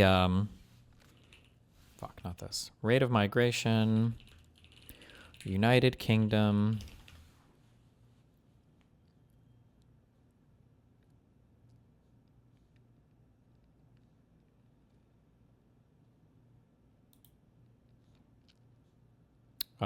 This was, what, 3 or 4 months ago? UK net migration dropped sharply to 204,000 in year to June, down 80% from its peak in 2023. Damn, wait. In the year to June, what does that mean? From January to June? That's what that means, right? I imagine.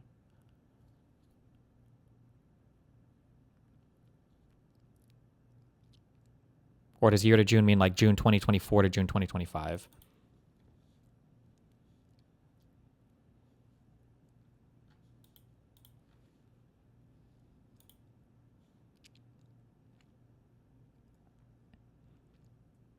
Oh, I think it means like a 12-month. It's a 12-month thing. I see, yeah. Today's ONS figures mark a significant drop from 649,000 in the year to June 2024, and an even further drop when compared to when net migration peaked at 944,000 in the 12 months to March 2023. Damn.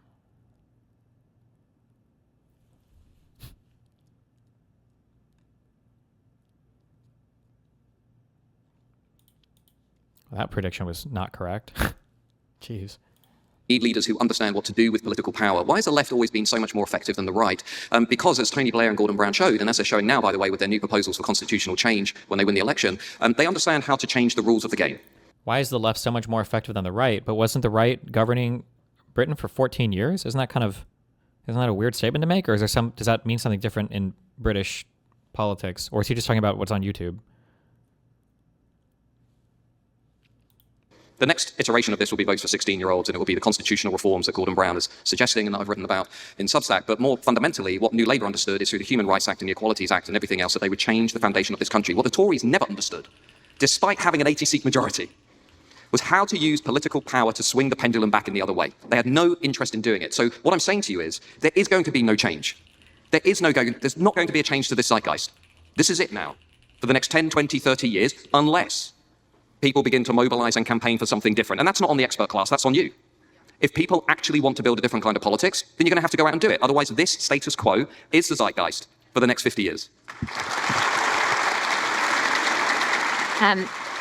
We are 2 minutes away from finishing this, so I'm sorry to shortchange both Aaron and I wonder if I get like a 25-second answer from both of you on Matt's point there, which is, do you think immigration is going to go up under a Keir Starmer-led Labour government? And probably you spend a lot of time writing about Keir Starmer very well, with, research, so you might have the inside track on this. Do I think immigration is going to go up? Yeah, under a Labour government. I don't see any reason why it shouldn't. In fact, there are quite a lot of reasons why not. But it depends very much what happens in the world. Immigration goes up according to things that are often beyond our control, like wars. We allowed all those people from Hong Kong to come. We allowed and wanted and welcomed, and it was hugely popular, the people from Ukraine to come. Things happen where there is a popular will in this country to behave well and to welcome people who need to be welcomed and who we would like to have here. So I think there will always be a fluctuation in how many people come, depending on what the global situation is. But and I hope that we will go on being as warm-hearted as we were to the Ukrainians, understanding the appalling state that they were in. So exactly as you said at the beginning, not all immigrants are the same, not all situations are the same. And Aaron, if you have your 30-second final words, I'd be very grateful so you don't get in trouble. Well, Keir Starmer is a man of surprises. He managed to convince hundreds of thousands of Labour Party members he actually believes in something. A remarkable feat now in retrospect. What I would say is that I think under Keir Starmer, you'll actually see a right turn on a bunch of stuff. One of them is migration. I could be wrong. And I think it will actually go down to 300,000-400,000 in the medium term. He was wrong. It went down even more. So that's funny. The audience is against them, and these guys are making predictions it'll go down. These guys are over here very confidently saying it's going to go up, up, up. But these two were way more correct than the other guys were. They were correct, and the other guys were totally wrong. Right turn on a bunch of stuff. One of them is migration. I could be wrong. And I think it will actually go down to 300,000-400,000 in the medium term. I also think he'll do a bunch of stuff. Like I think there will be new oil and gas in the North Sea, which will make his base apoplectic. But he'll say, look, necessity demands it. I could be wrong. Do not predict what this man will do, because I actually think he's far more socially conservative, more right-wing than many people understand. Not sure what journalists are going to do if they can't predict, but thank you, Aaron. Now, with that, I'm sorry to say we're coming to the end, so I'm looking for a final show of hands just to see if any minds have been changed during the course of tonight's debate. So can you raise your hand if you think immigration is good for Britain? I think it was maybe one or two more. Raise your hand if you think immigration is bad for Britain overall. Damn. Okay, so those arguing against it seem to have won the majority of the room. Now, if you have a meet and greet ticket, do come up to the side of the stage. Otherwise, thank you so much for your time this evening, and please could you give a thank you to the panel. Clapper.